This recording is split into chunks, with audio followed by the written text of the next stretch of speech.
5 And months. once again, damn, wait, go live. Yeah. It's like we live. All right. Nah, the shouts out to y'all. BRP channel live. They go meet me in the building. Is that the Ralph Lauren Yankee? I hate you. That's hard. That's hard. The Facebook has been having issues with StreamYard, so if y'all watch us on Facebook, I'm sorry if there's any issues. It's not us. Really? They did it twice today. They was like, yeah, just now we was like, we live. They was like, are you sure you going live on Facebook? And I hit the button, it's live. So we should be good. We should be good. But welcome back. Let me turn up. This music sound loud in my ears. Somehow we all survived Fanvember. Yes. It made it back. What a time. There's actually a lot to talk about tonight. Yeah, we had to get into that. I feel like on this show. Yeah. Matter of fact, let me. It's a lot. It's a lot.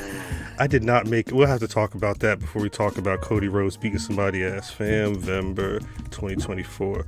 All right, but before we get into any of that, rephrase that. He beat his ass. No, you said it backwards. Yeah, you said it backwards, Captain. Oh, I said Cody beat his ass? Yeah. Oh, I'm sorry. Before the promo and segment where everybody thinks that Cody gonna beat Roman ass after, my fault. I had to clean it up. That's what I meant to say. My fault. Half Rock thought he was Django. Facts. Big facts. We gonna actually since we're here. Put the art up. Well, you know what it is. You know what we gotta do. You know where my Yami? You know what we gotta do.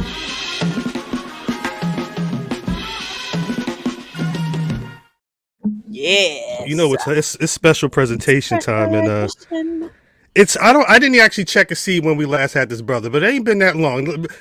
This brother's been on the pod fairly recently, but we love having him.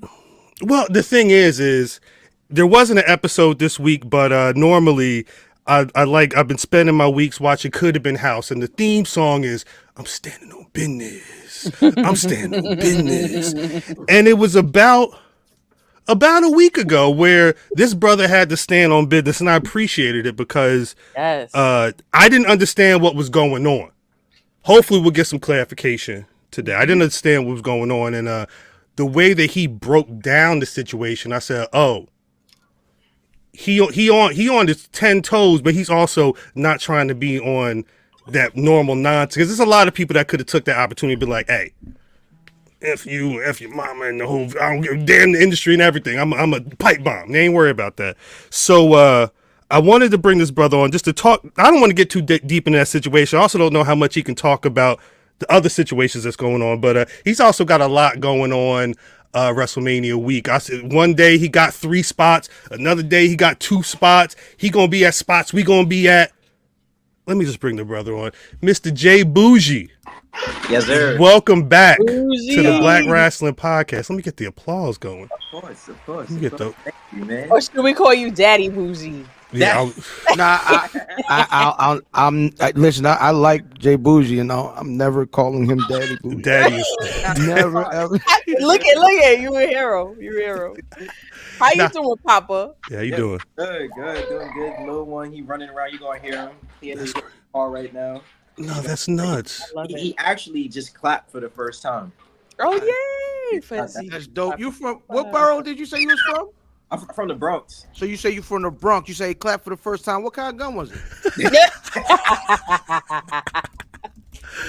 Oh my God. Shout to you, J Boujii. I know you've been so busy. I know you was actually getting onto the pod today. You was rushing over, so I appreciate you. Always. So yeah, when I saw your tweet last week, I don't know how much you want to get into this. But I do want to. A lot of the time we talk about indie wrestling and people trying to get on, but it's rare that you get a situation where you really get to examine how things are going in real time. Mm-hmm. So I want to know matter of fact, let me put the Yamin up because this was supposed to be last week. This is dated material at this point, but I remember seeing this. Hold up. March 22nd. Let me move the banner out the way. J Boujii was supposed to be defending that social media title at the Invictus show in Roselle Park, New Jersey. And then I didn't see this. I saw this a day later. I saw this. and now I saw now mind you, and I'm sorry because it's like it's whole names out there, but like I was surprised like when I saw that they put they got the name in parentheses, J Boujii or whatever. Like I know they was trying to be on some like future endeavor type stuff. That's what it felt like to me. And it's no shakes. I don't know what they was doing, but it felt like a lot for a situation where like again, a champion I guess wasn't able to make the show. And I saw your tweet and you broke down what was going on. But for the people out there who may not know what's going on, and you can speak on this however you want.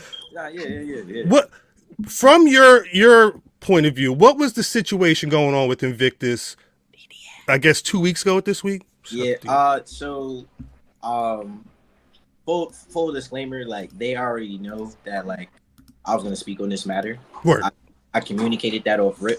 I just let them know, like this was gonna be said. I'm not into like bashing y'all or saying anything that's gonna be detrimental to the company or whatever. Because it's still a promotion that runs in the Bronx. There's not a lot of places that's running in the Bronx, in New York at that too, where you can actually go there, And my friends are making money. Everybody got to making money. You feel me? Don't let my personal situation what's going on and try and just all that. Like I'm not into that. So pretty much, what happened was that I had got the opportunity to do extra work for TNA this past week, which was phenomenal. Like. That was like one of the best experiences that I've ever had, like with working with a major company.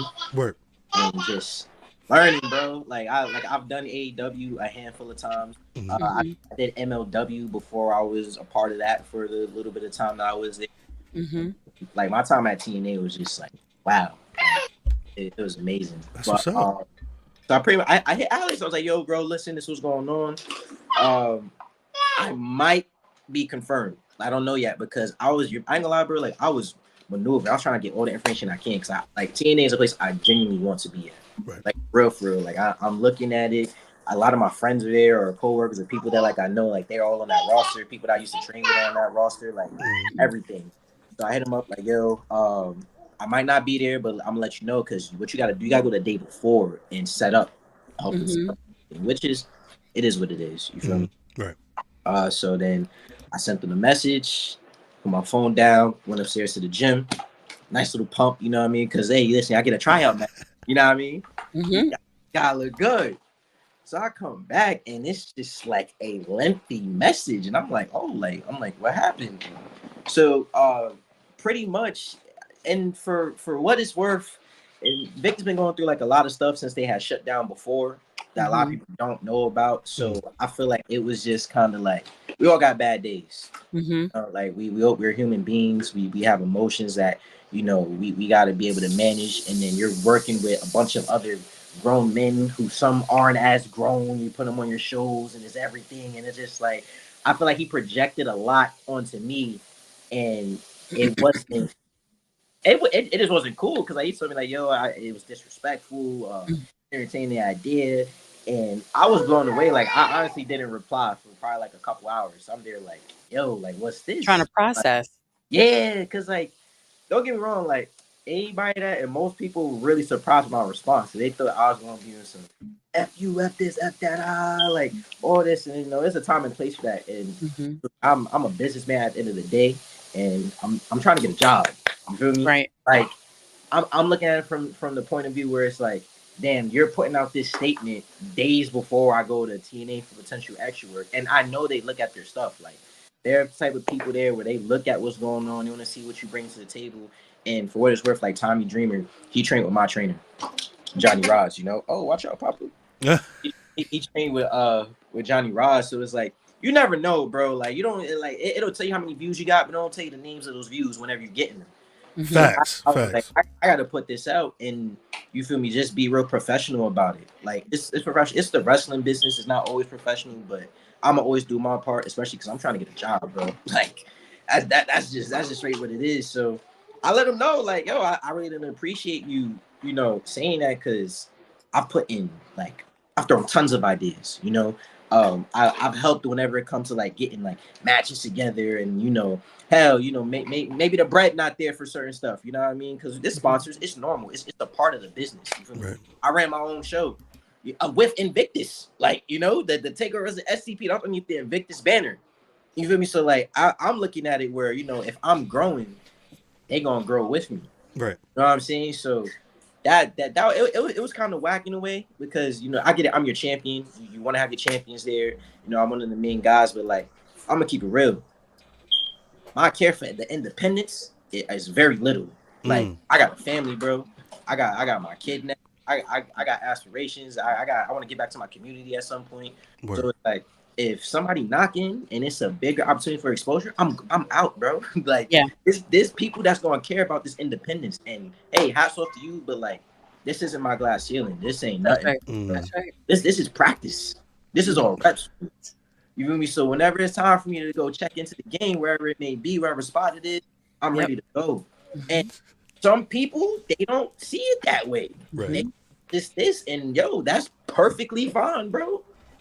Like, perfectly fine. I'm not gonna bash you, but I know what I want to do for my career, for my family, and what we got going on. So, I kept it in the message. I let them know how I felt, real professionally. Like, like, this is very disappointing. Right. Mm-hmm. Like, this is an opportunity that can help us all grow. Because, granted, let's get how I got signed the other day, whatever the case may be. Next show, TNA Wrestling's J Boujii is on the Invictus. Like, you feel me, bro? Like, come on. Right.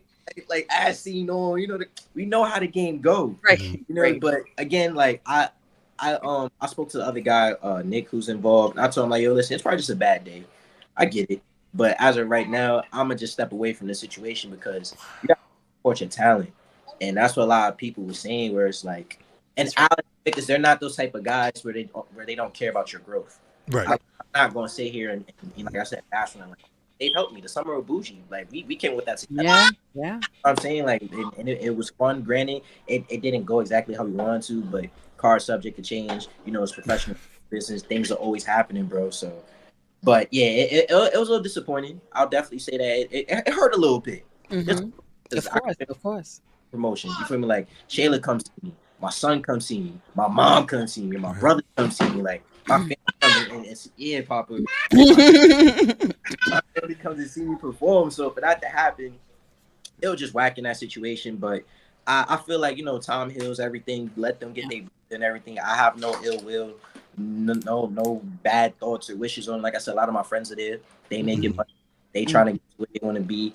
It's unfortunate because the match was going to be, original match was going to be myself versus Jay Lion from the main event. And that was something where, like, he and I, we were both really excited about. Right. And we was talking about it, on the side. And I was just like, I look at it from, I had a situation like a few years ago where this guy, like a kid lied and said that I hit him. He was in the audience. I don't touch fans, bro. I don't do that. Unless mittens, like, I'll pop him. But I don't do that. And then the guy that was running the place was like, well, can you just go out there and apologize? I'm like, what type of message are we sending? Right. That I go out there and apologize for something I didn't do. And for what it was a little, Caucasian kid too. You feel me? And it's like, I'm not, people don't been killed for less. You feel me? On some real, deeper meaning and stuff. So I'm like, I'm not going out there and I'm not apologizing for something that I didn't do. And then I mentioned before, like, I think about my great grandfather a lot, because he told me whatever I do, make sure that I'm the best. Right. Me doing the best and doing what I am is not me compromising for someone else's wishes. Right. And just doing, like, nah, bro, J Boujii gonna be J Boujii. That's right. Damn. That happened. But I'm happy. You know what I mean? I'm chilling. I go experience for the first time what it was like to work with TNA. Joe, that locker room is so fire. Yeah? It looks like it. It looks like they have this sense of camaraderie. A lot. And you could tell that, like, they're all there, like, they want to grow together. You feel me? It's different. And again, like, I've only been in other places in an extra capacity, so I can't tell you the exact details. I can tell you how I personally feel. But like a lot more togetherness compared to when I was at W. And again, this is just off my personal experience and what, how I took it. And it could have just been a different day. Right. I know how it is. But TNA on both days, bro, fire. Like, working with just working in the capacity that I was, I was able to talk to Ali. Ali's dope. you know, amazing dude. I was able to talk to the Grizzled Young Vets, the guys too. I got to speak to the Rascals after, you know, put me through the damn mat whenever we had. I saw that. So it was cool, and just like, yeah, when you know, when everything does end up coming out, because I think the tapings was airing today, was taped last week, so gotcha. Everything come out later on, you know, we'll be able to I'll see. But it was good, bro. It was really good, and it's like I genuinely want a job there. I'm facing Ace Austin next week.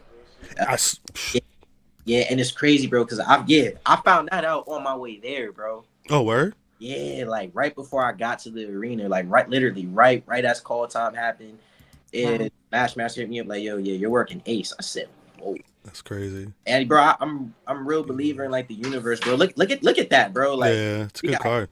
And it's crazy. I hounded him to get Jordan on there too. He was like, yo, I'm trying to get Jordan. I don't know. I said, bro, you make time for Jordan Oliver, bro. Right. We got Ace in here, like, put Jordan on that show. If Jordan Oliver's hitting you up and saying, yo, can I come through? You got something, bro? Make the time, whatever. You feel me? Because like Smash Master Wrestling, like, I'm based in New York, you know, the Jersey and everything like that. But when it comes to like PA and like the Philadelphia and the Pennsylvania scene and everything like that, that's definitely a home. Like, after I left Takeover and I was really doing the whole everything bougie, like, they let me run crazy.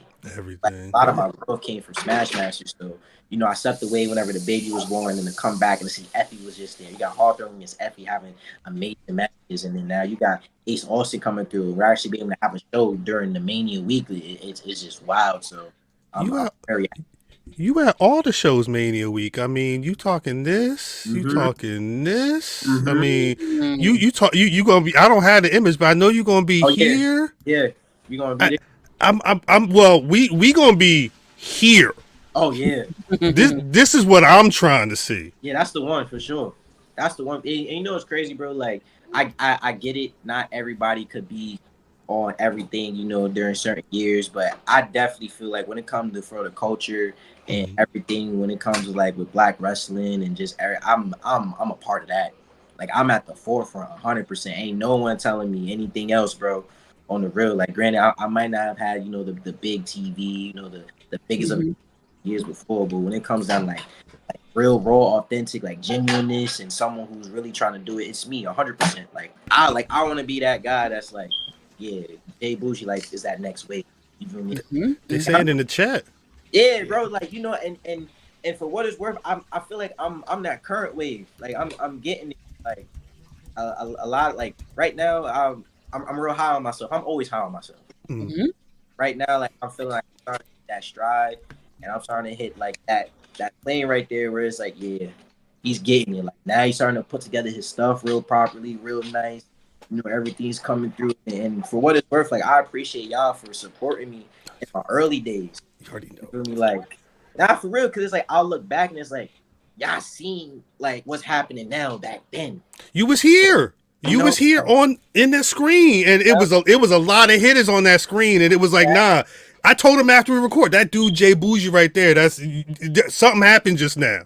So, and it's I mean, we saw it, and then you just kept everything Boujii, Summer Boujii. Now you just said Boujii by himself, Boujii on business. I don't know what the next phrase is going to be, but you showed and proved. You know what I'm saying?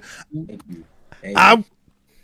You was talking about feeling happy and feeling good about what's going on, but I saw a video. Talk to him, man. We're gonna be ringside. I saw a video online from House of Glory. Shouts out to Nick Shin.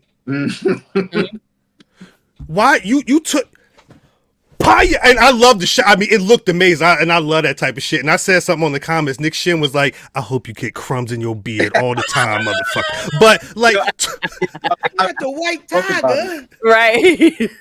Yo, look, listen. You got to hear me out, right? All right. We was trying to listen. It's cash flow killing. You know what I'm saying? Like, we about the big money, we about the big violence, and our patience is real thin when people get in our way. Right. Like, listen, Nick is the official love Nick, one of the best out here, hands down. He does his thing. He get me mad sometimes, but I respect it, you know, and he do his thing. But like, bro, we was trying to, like, you feel like, listen, we trying to get jobs. You know what I mean?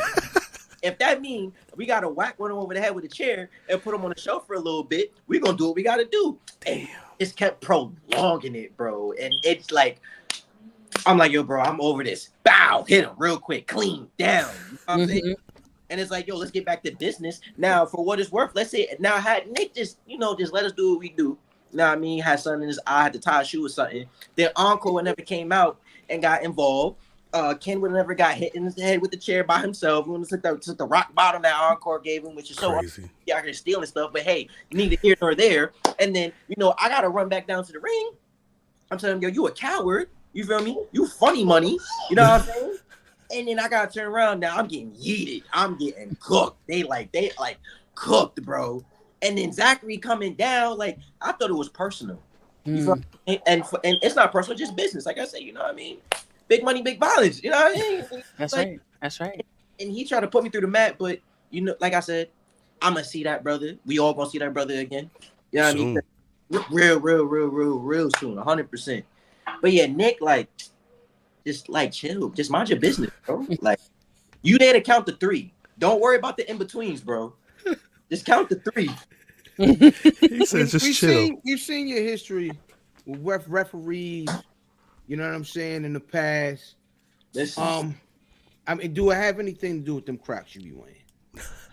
What you say? Does it have anything to do with the Crocs you be wearing? Yeah. You gotta stop wearing. It's bad for your feet.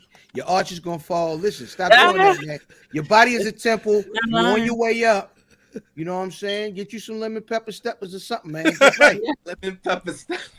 Listen, yo, bro. Look, the Crocs are they true to me? I'm in them. Listen, once we done here, I'm gonna go upstairs. I'm gonna hit the gym. I'm gonna cut this promo on Ace Austin because I got a lot to talk about with him. Because you feel me? Like, on some real quick, I'm gonna let y'all know a little bit what I'm talking about with him. Like, I'm at the point where I'm tired. Where I gotta go set up a ring for another minutes. You feel what I'm saying? Like, I'm tired of that. I'm tired of having to pull up the day before and put up LED boards and tighten ropes and tape the ropes and all this other nonsense. Like, I'm tired. I'm tired of having to go out and not be here for my son. I'm tired of missing my baby brother's, basketball game where he don't win the trophy. You feel me? He just won the championship this past weekend. You know what I'm saying? Shout out to your brother.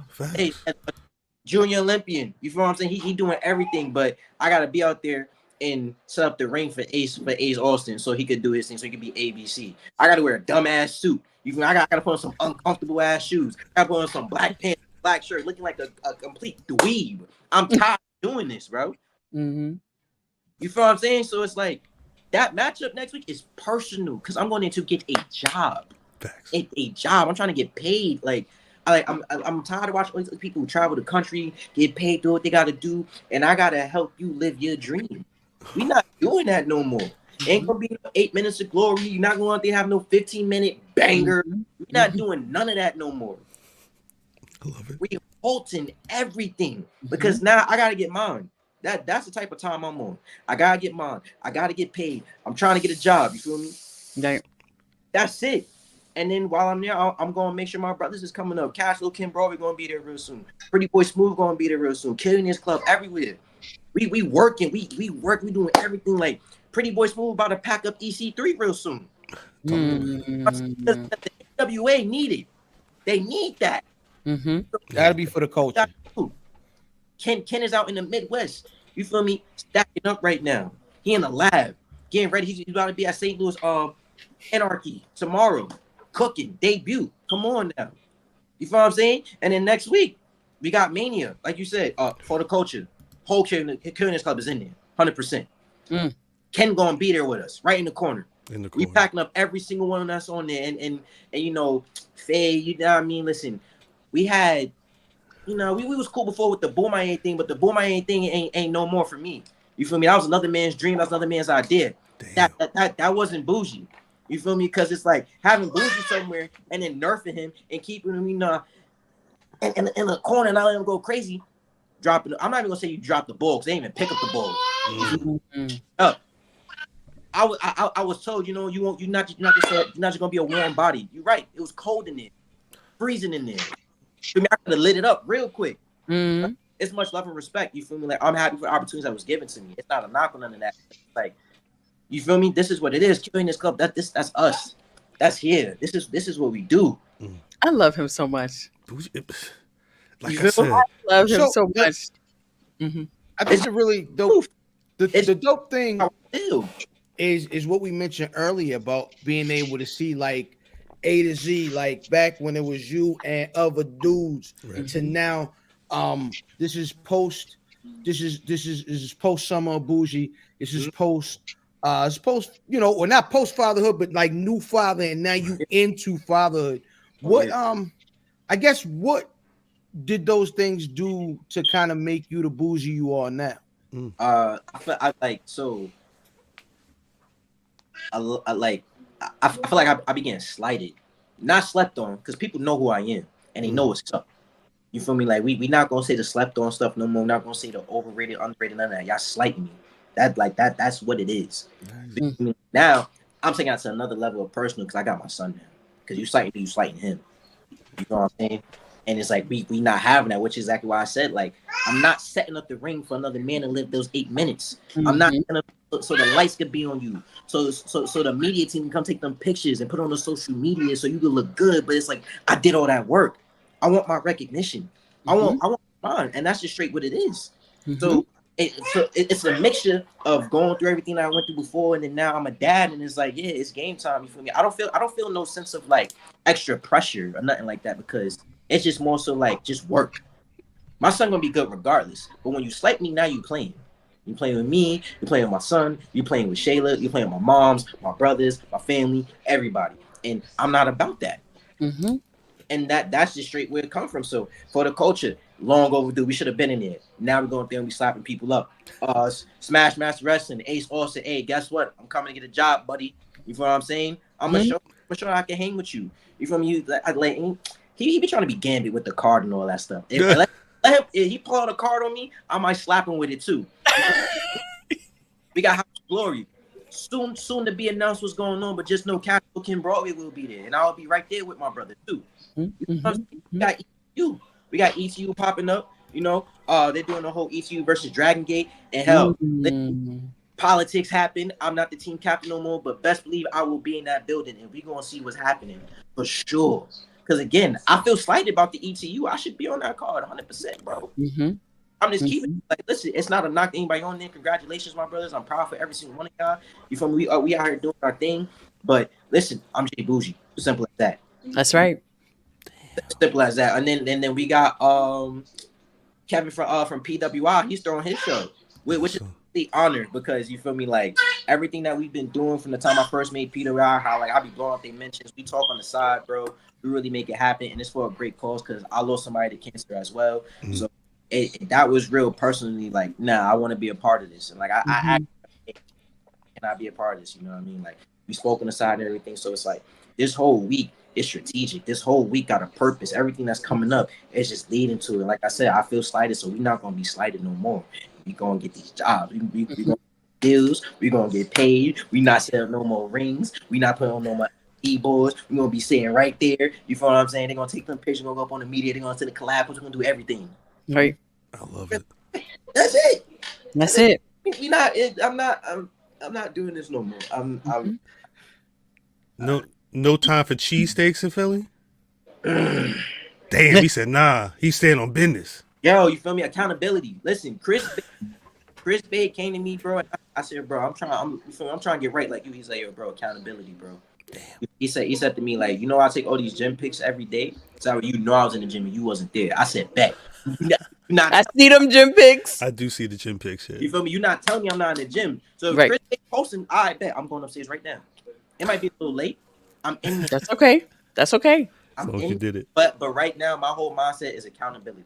And I feel like if I really lock in and hold myself to that standard, there's no telling where I'll be 6 months from now, or wherever from now. Because like I'm not gonna lie, I've been able to get by just by like being me, right? Just by like, yeah, I'm J Boujii. Like, you know I could go in there and do this shit in my sleep. I could wing it, whatever the case may be. But let me lock in. And then like LeBron, I seen a clip of LeBron. He's like, you got to sacrifice a lot for greatness. Then I seen Reigns the other day. He said he's just a young man addicted to greatness. Even I'm thinking about Kobe. You feel me? I wrestling the Kobe's Mamba mentality. So it's like now I want to apply all these things that like I would say like in the back of my mind that I really didn't apply myself how I should have. So right now, accountability is just the main thing. That's ill. I love it. Damn. I think we could probably pause there for now, Mr. J Boujii. For the people that don't know where to find you, please let them know where they can find you on them social medias. Hey, listen, man, it is J, letter J, Boujii. That is everywhere. TikTok, Twitter, Instagram. Hell, Google it. You feel what I'm saying? You put it in Google, it's gonna come up. Even I know that sounds crazy, but I ain't lying. No, keep that energy. You know what I mean? We gonna be there. Hey, make sure y'all come out. So if y'all out there and in Philly, love, come show love. It's gonna be amazing. What's going on? But yeah, man, I appreciate having me come on here. Oh, no doubt. We definitely gonna link up when we out. I mean, we gotta get the flick. We gotta do everything. What's all going of it. All of it. Much love to y'all, for real. Y'all appreciate you for my career and have confidence and knowing that's supporting me. So thank you. I appreciate y'all. Thank you for coming through. Chat, make sure you follow this man, J Boujii. You probably going to the gym. I don't know what you about to do, but I'm going right to the gym. Accountability. They take that photo. Be chill. Yes. Yeah, because Chris Bay's not going to outwork me. Facts. Talk to him. All right, Jay. We'll talk soon. Thank you, Jay. Peace. Oh my! Wait, I mean, this is not the interview. This is not. That's Summer Jam Mimi. That's not what we're doing right now. That's not what we're doing. Should we just? Because we got a lot to get into this week. Should we just go into the show? Get into the show. All right. Hey, DDM, how you doing? Hi. How's everybody doing? Hey, let go. Greetings, wrestling fans, and welcome to another action-packed part of All-Star Wrestling.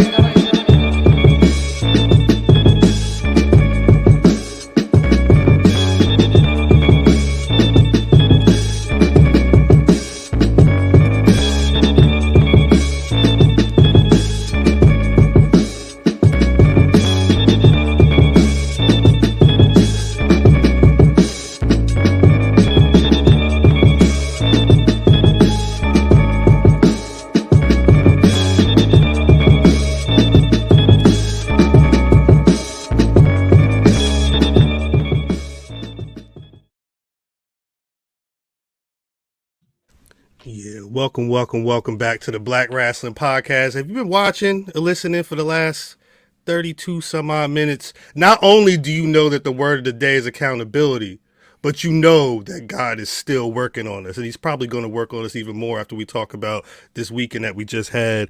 As always, it's your boy Cal.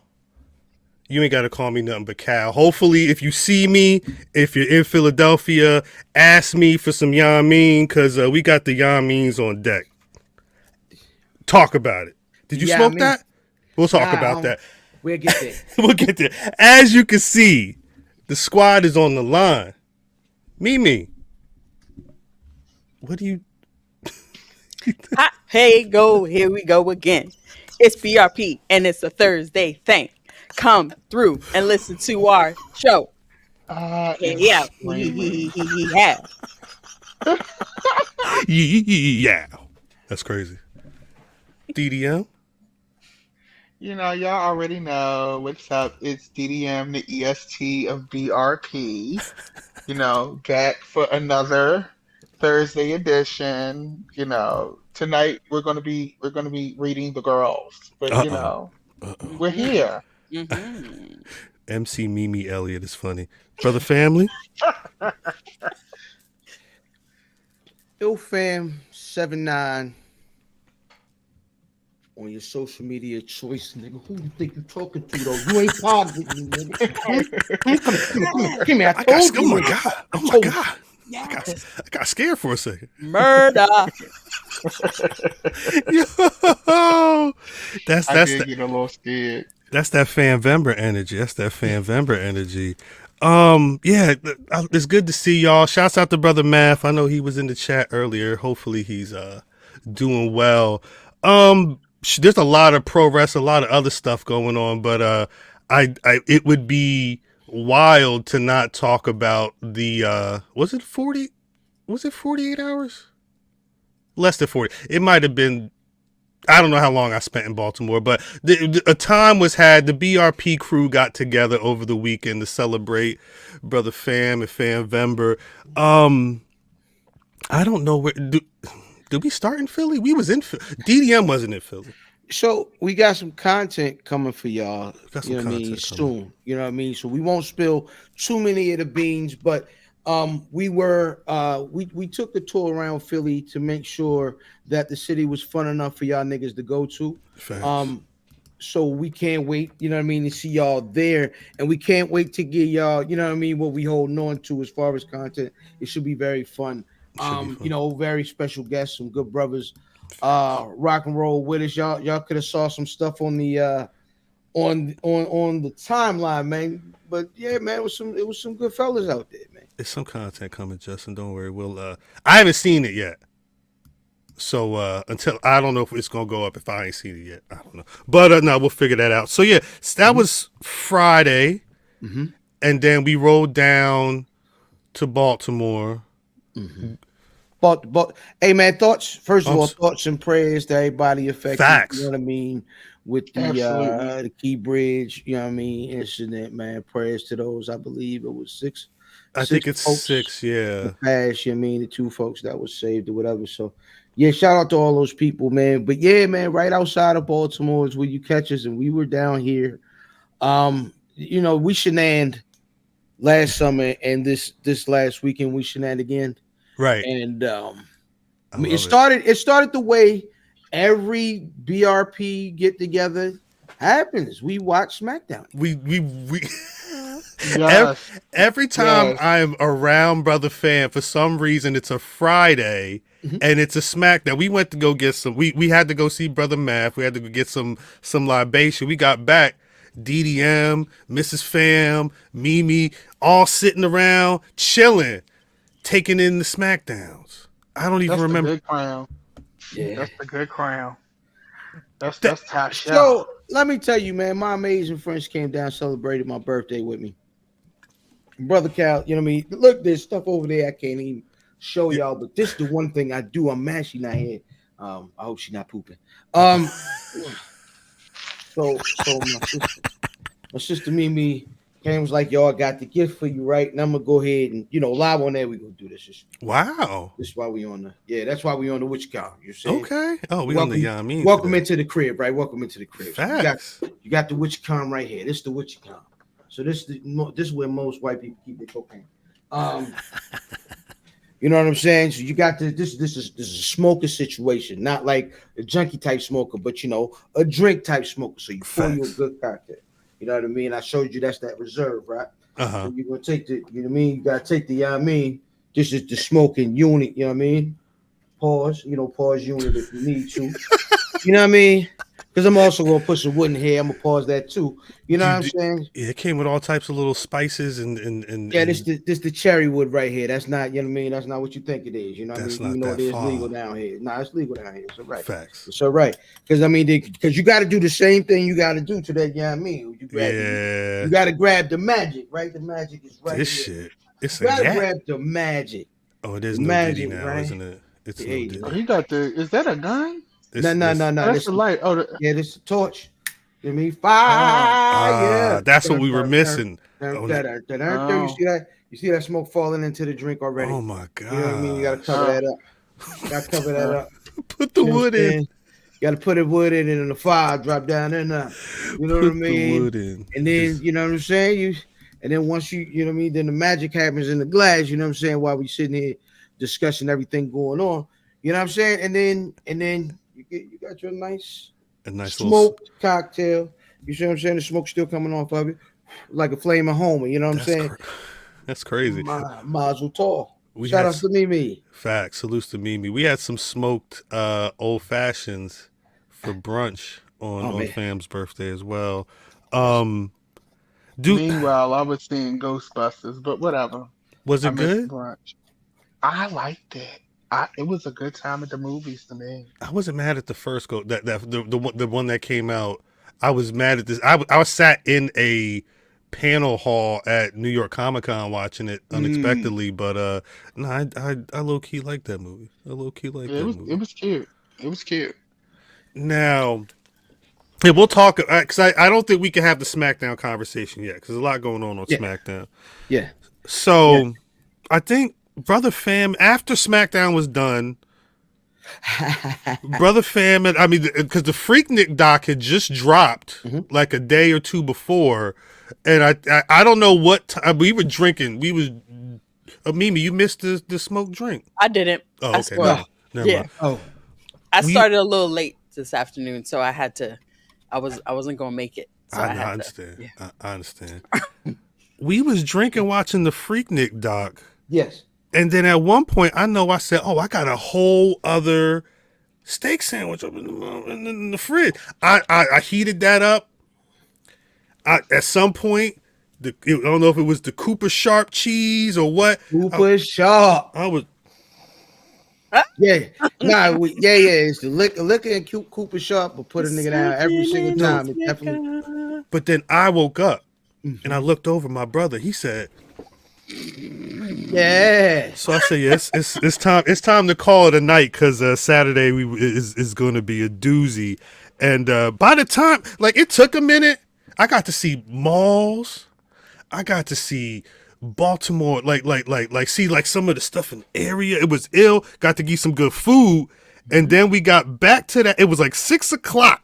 Nah. So you got to remember, so that demonstration that y'all just got. Oh yeah, you know what I'm saying. So we at the crib, right?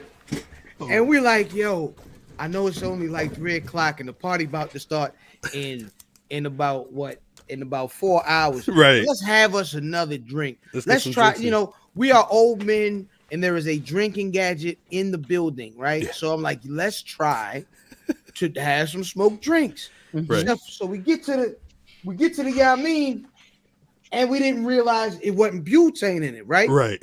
So we sitting there like, dang, let's just see if we can make it work with a regular lighter. So we in there.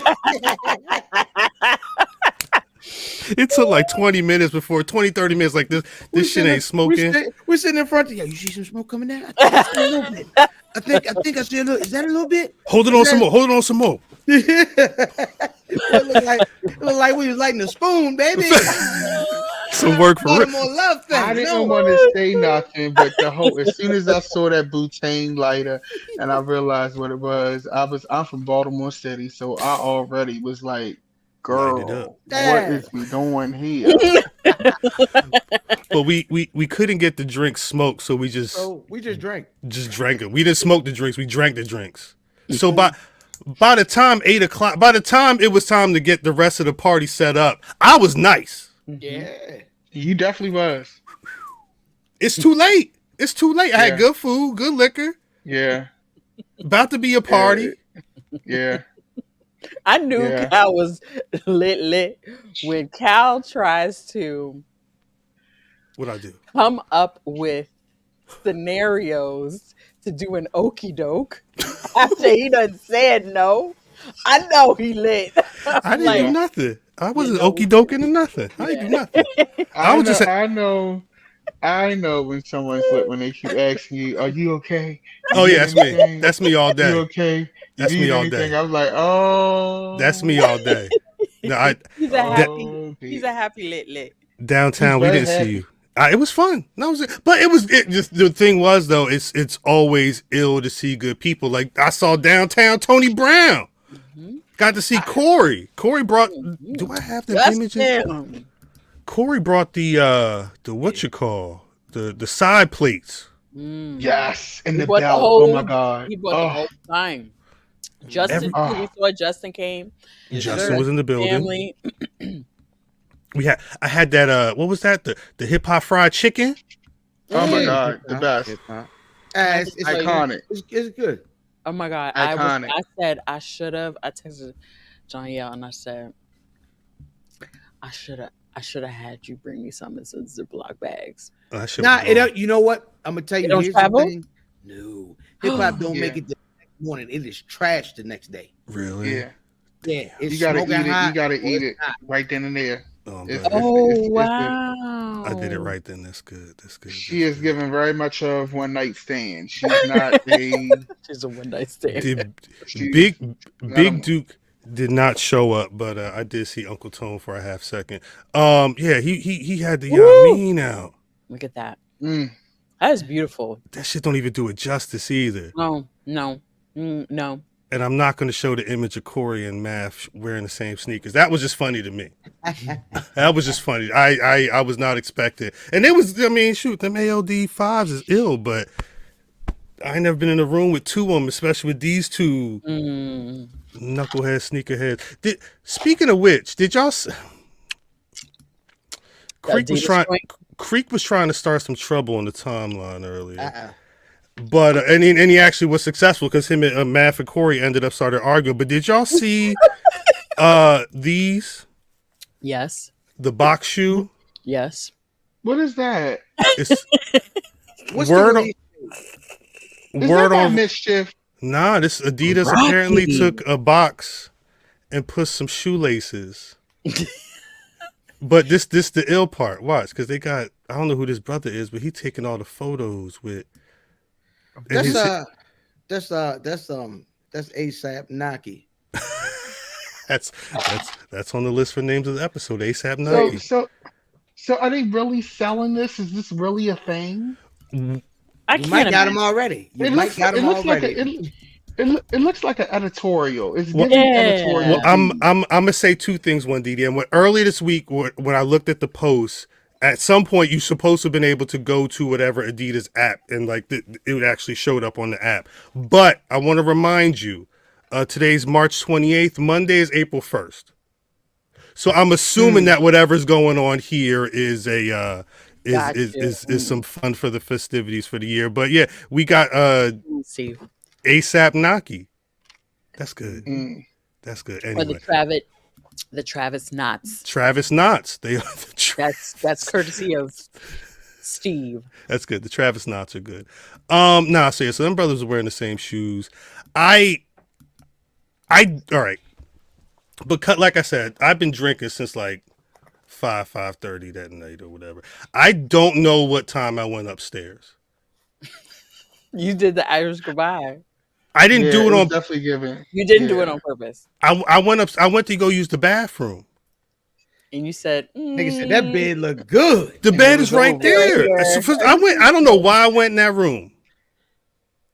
Ah, I woke up fully clothed? at 5 a.m. Yeah, the light was on. I didn't go to bed. I went to bed, but I didn't go to bed. if I tell you it was still people downstairs. He right there. No, it was still look. My brother-in-law came upstairs at about 8:00. Told me, yo, your sister will kill me. I was like, nigga, she don't want to put the blanket on you. She know. So I don't know what happened after I disappeared from the party. It was just more talking loud and playing backyard party. Backyard party. I wish I could play backyard party on the pod. Ooh, that lighted triggers me real bad. It's very New Jack Jesus. City. Everything about It is giving it New is Jack. very New Jack City. It is. Living just enough. That's And getting the crazy. smoke, this is taking me out. I DDM said we gotta swerve out this This conversation. ain't this too pin north for you. This is too pin north can't. for you. It's giving very much a Penn North, Collington Avenue, close to Hopkins. It's giving that. Like Yeah. I can't. Yeah, man, just Google these areas. We're not gonna tell you what crimes are being. yeah. I'm telling you, Yeah. they're real though. It's amazing to hear my family from down there talk about all these places and then go down there and it's like, oh yeah, nah, that's real. Dundalk is right there. It's on the map. Yeah, Yeah. they say you was Judy on Family Man. It's funny. That is funny. That is Very funny. good. That is very good. I respect that. Yeah. As I open up a beer to You see, but this is usher in the week. see, Corey. This is your personality. You say you would be inclined to wear those Adidas under the right circumstances. What's you the troll, right- and then when we say you got some bullshit on, you be like, y'all hate.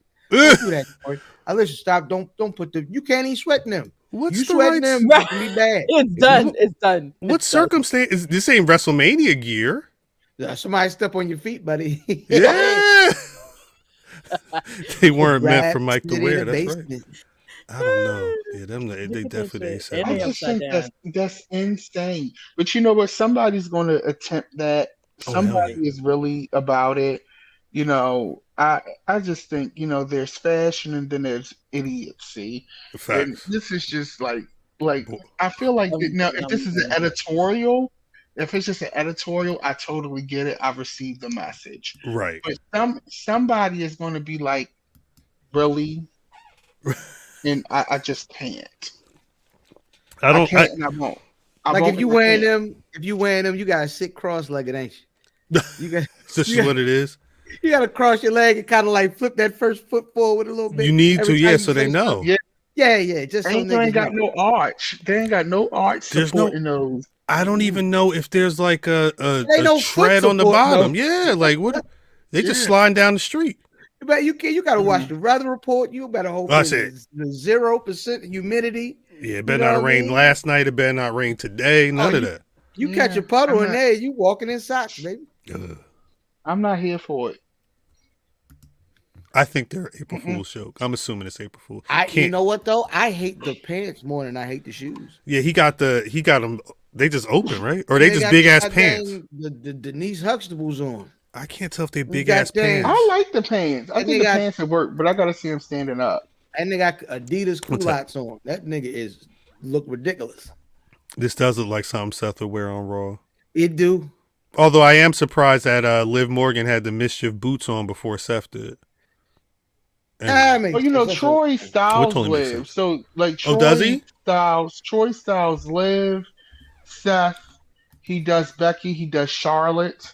didn't And I realize think he he styled does Liv. like some he has a few clients. He styled Liv for the Barbie premiere too as well. That makes sense. That I Mhm. remember those photos. That actually makes sense. Yeah.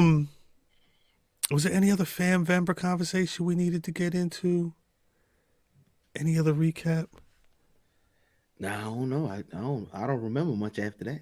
I was gonna say it was kind of just the next day, and then it was time to get ready. It was to get giving ready. blur.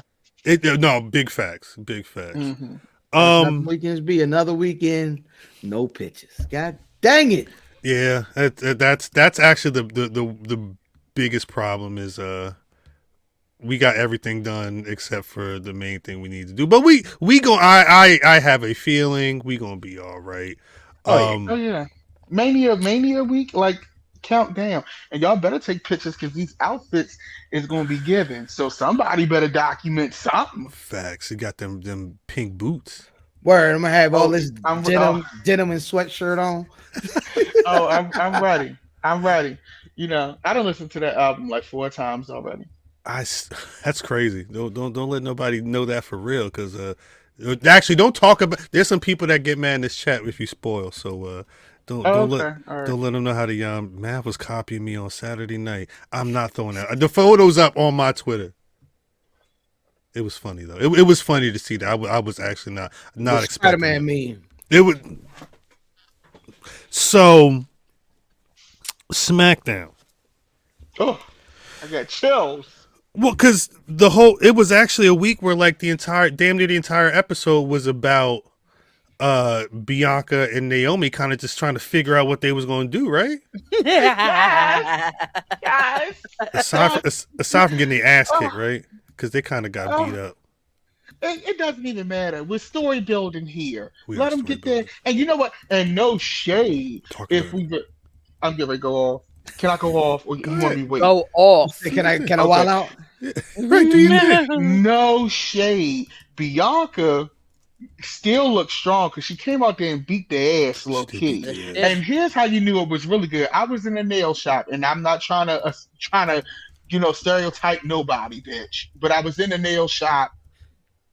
Asian people own my nail shop. Word. They saw me watching SmackDown again because I watched that segment several times. And anytime the Asian people in the nail shop is like, wait a minute, she beating their ass. And Right. they watching her beat the ass of their own people, bitch. Right. The bitch got something. Right. You know? You saying I'm they sitting there, didn't she like this, but they loved she- this. No, the other way. They was like this? She whooping again. They was here for Bianca. I love it. In my mind, I was like, y'all are such traitors to yourselves. But hey, I'll take it because Hold you on. know. Is this a Japanese? Is this a Japanese shop? This ain't no Japanese. Crazy. I'm fairly sure You they know. was Koreans. They was Koreans. They was Koreans. They don't care nothing about them Japanese gals. They are Koreans. Yeah, they was here for it. But you know, here's the thing. I think somebody in corporate said, we have a person that has a reality show. We have this new girl that we've been parading around, and they have no matches at WrestleMania. Now, I'm going to tell you, Triple H was going to get a call from me because I got shit being custom for this goddamn WrestleMania bitch, and I got too much Bianca shit for me to be showing up and she ain't got no goddamn match. That's now, right. I'm still wear the shit regardless. But Right. she better be up in garments. It better be ding, ding, ring, ring, bling, bling when I come up in that bitch. Okay? Right. Okay. But I'm so here for this storyline, and I like it because this is going to, we get to protect Bianca's streak if they lose, which I don't think they're going to. I don't think this look crazy, but I don't think they're going to lose. Not at all. And also, too, you can tell, here's the thing, in those promos, these are some of the best promos that Naomi and Bianca have done on mic. Even though they were backstage segments, you can tell that these ladies are actual friends because the way that they played off of each other, it was natural. It was organic feeling. It didn't feel forced. And that's the first thing. That's how you set up a good feud. Second thing, they was up in garments. I mean, Naomi outfit, this is what I need to see. I need to see the girls up in garments and being able to fight. I don't want to see you looking raggedy, bitch, and then being in the ring. If you're going to be a raggedy bitch, you need to be given like Zoe Stark teams or something like that, where I don't expect you to look great. I expect you to beat somebody ass like Shayna Baszler. But if you're given that, I need that. Oh, they missed it, my bitch. I feel like getting misted is a badge of honor, though. Yeah. I feel like low-key, like if you get misted, and I'm glad that Naomi got misted because there were several things in this match that I liked. Was it my favorite women's match between Bianca and Io? No. But it showed some grit on Naomi's behalf. We saw some moves that I haven't necessarily seen from her. You definitely saw some of her TNA work showing up in this match, which was great. I think that they still showed Tiffany. Tiffany had a small segment in the back, which I think was great because we're setting it up for later. I think it is too soon to be putting Tiffany in a WrestleMania situation. Sound like that's just the reality. That sounds like that's what they're saying too, yeah. I wouldn't be mad. You don't want to hot shot somebody because you know how wrestling fans are. Y'all love somebody today, and then in a month or two, y'all can't stand them. So we got to book these people correctly. Also, another thing that I liked was that and seeing Bianca come out, I'm going to tell you, I'm a Bianca Belair fan. I'm a stan. She's the reason I came back. When her music hit, and where were they at? In Milwaukee? Where were they at? In SmackDown? It is right outside. I think it was Milwaukee, right outside Chicago. It was Milwaukee. So they're in Milwaukee. So when Bianca's music hit and the crowd pop that she got, I said, okay, my sis is back. Because I was getting nervous when she was winning too much and she had the belt too long. I felt like the crowds were starting to kind of turn on her a little bit. So it's nice to see. It's nice to see the crowd pop. Back. And also, too, she doesn't have a belt. So now you can't say that Bianca Belair only works when she has a championship because she's in a non-belt feud and it's working. To be honest, if we're being honest, a lot of the matches that we're most looking forward to don't have belts involved. Talk about it. Yeah, I think that's kind of how things have been built because they've been really focused on like long runs in records. The one thing I'm starting to see, are we getting the villain origin story of Bianca Belair? Because I that hope, fam, look, when she get, and I got a nasty chalk line jacket ready for when she go heel. Great, and she better beat their ass. When she go heel, she better fuck Tiffany up. Okay, Mhm. I want heel. I want Christian Louboutin. Ooh, I got gum on the bottom of my shoe. Heel. Okay, heel.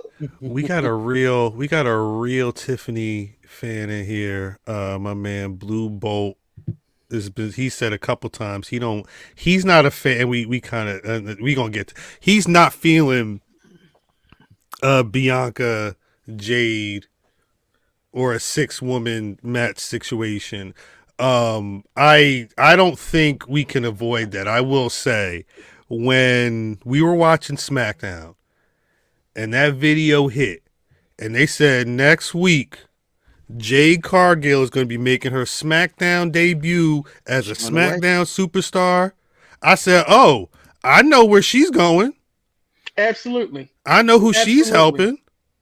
Absolutely. And then at that basketball game, she told them, hey, you better be watching. It's about to be some big shit going down on SmackDown. I know where she going. Is she drinking Michelob? She may be. She's sitting on Michelob. I'm screaming. They may and, be. You know, I got on my Tiffany Stratton shirt because, see, I'm a real fan. I actually buy people's merch. You do. But, you know, I only buy one merch. Here she go. Here she go. You know, because, you know, screaming on the internet don't mean nothing if it's not giving at the cash register. What are you doing at the box office? That's all they pay attention to. My thing is, here's why I think that it's smart not to. It's two ways. If I'm booking this right, I'm looking, and that was all shade. I didn't even say that was love. That was shade. Okay. But here's how you look at this at the box office. You can't parade around Jade Cargill after that Rumble debut, have her showing up in backstage segments, and then do nothing with her. Okay? This 6-man tag also, too, while they're still working on her, gives her the ability to be hidden in the match. She could come in, have some great spots, not have to do too much, because Bianca and Naomi can carry that portion. You have a match where Bianca still gets visibility because, you know, people want to see her. Right. We also get to see this specimen in Jade. Naomi gets a WrestleMania moment where she can actually win something. Then on the other side of the fence, Dakota Kai finally gets her WrestleMania moment where she gets to be in something. Then you have Kyrie having a moment and Asuka having a moment. So you've gotten to book all of your names in the women's division in a credible match with some kind of storyline. For Tiffany, if you're a real fan of Miss Stratton, you want her to be built correctly. Okay, Tiffany is not the star that Jade Cargill is, so you can't. With Jade, they can't keep hiding her. With Tiffany, she's had several showcase matches on SmackDown where she's been shown to be a threat. Well, to kind of fight back against that, you would also say that she's put in the work along the road to WrestleMania that she almost deserves a showcase because she's been on the actual road to WrestleMania. And no, she don't. She's been putting on. She's done some matches, but now I'm getting ready to get nasty. It's going to give a nasty rebuttal. But I love you, fam. What makes her think that what makes you think she deserves because she did a couple matches? Bianca sat in catering for a while. A lot of these girls who are huge sat on catering for a while. 3 matches on SmackDown does not a WrestleMania moment make. It's cute. It's cute. We can feature you in a backstage moment. on WrestleMania. But sis, you just came to the main roster. Jade Cargill, on the other hand, that's a horse of a different color. Jade Cargill is a headline maker. She makes noise and has made noise outside of wrestling before she even got to WWE. Her signing was a thing. She's really the equivalent of a 5-star college athlete right now, though, right? We saw her walk the stage on draft night, but we ain't seen it in real game form yet. And I think that's the rebuttal is we've seen Tiffy in game. Now I'm just playing devil's advocate. I see. I mean, it's two nights of WrestleMania. I do believe they should be doing something with Tiffy Stratton. Let her beat up somebody. I think she deserves a showcase. I'm just saying I think it should be places for both those young ladies. I feel you. It should be places, but I think also too. I think, and I'm not saying that you have to sit in catering or pay dues for forever, but I'm sorry if I don't feel sorry that Tiffany Stratton doesn't have a match at WrestleMania. Montez doesn't have a match at WrestleMania. Chad Gable does not have a match at WrestleMania. His spot got stolen from him. Talk about it. Not stolen. Let's not say whatever you want to call it, fam. You can be devil's advocate. I'm cut the shit. Okay? At the end of the day, and I got on Tiffany shit. You got me going out of you got me coming out my mouth about this girl, and I got on her shit. I'm a Tiffany Stratton fan. I ain't got you gotta keep it a buck though. You know, let's be real here. She deserves more than Tiffany will get her time. She deserves more to kick off, but where you show Tiffany Stratton, maybe she gets involved with something else, or after the match, or in a backstage segment. Maybe she gives that. But Chelsea Green doesn't have a WrestleMania match, and Chelsea Green has put in a lot of work in her character and elevating Piper. Her spot in the Royal Rumble, it was comedic, but it was timed well. She acted her ass off, and she deserves it. Okay? But we're not going to sit here and feel like, oh, whatever. Okay, whatever. Tiffy time on somebody else's time, but it won't be on WrestleMania 40. And that's ding, ding, gavel over, have a nice day. Now, I think they got to add some matches. I will say, because I'm looking. You talking about who does and doesn't have matches right now. Again, there's only 3 matches that are officially booked for night 1s and night 2s. There's 7. There's only 10 matches. Last year they had 15 spread over the 2 nights. I'm trying. We're obviously whatever. This situation with Jade tomorrow is obviously going to be a match, right? What else? What are we missing? I don't know. How many matches do we have? 10. Hold on. Let me pull. Because if it's 10 matches, that's 5. Because I mean, the last match is probably getting an hour, almost an hour on both shows. They starting at 7 though. Definitely the second night getting an hour. They doing an hour out there.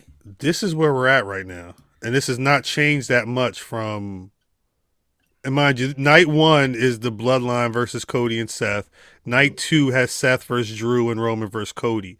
Everything else that we know about is here, even though we still got to add another tag team to the 6-pack ladder match. But we got a U.S. title match. We got an IC title match. That's a tag match. I'm assuming the women's tag titles are going to be in whatever Damage Control is doing. What are we? There's probably room. If you wanted to do a Tiffany Stratton match, you could. There's room. But my question becomes, why are we doing we're fantasy booking here, right? Why y'all got me coming out my mouth about Tiffany Stratton, which I don't appreciate. Because I like Tiffany. But y'all got me coming out my mouth, fam, about Tiffany Stratton. Okay, I love you to die. But you got me coming out my mouth about Tiffany Stratton. And it's not that I don't think that she should have something, but in the scope of the card, in the scope of the roster, WWE has a very talented and diverse roster right now. And it's a lot of people who are deserving of matches. Okay, Bobby Lashley. Joey just said in the chat, he doesn't have a match at WrestleMania. I'm sorry if I'm not losing my mind that it's not going to be Tiffy time. But that wasn't.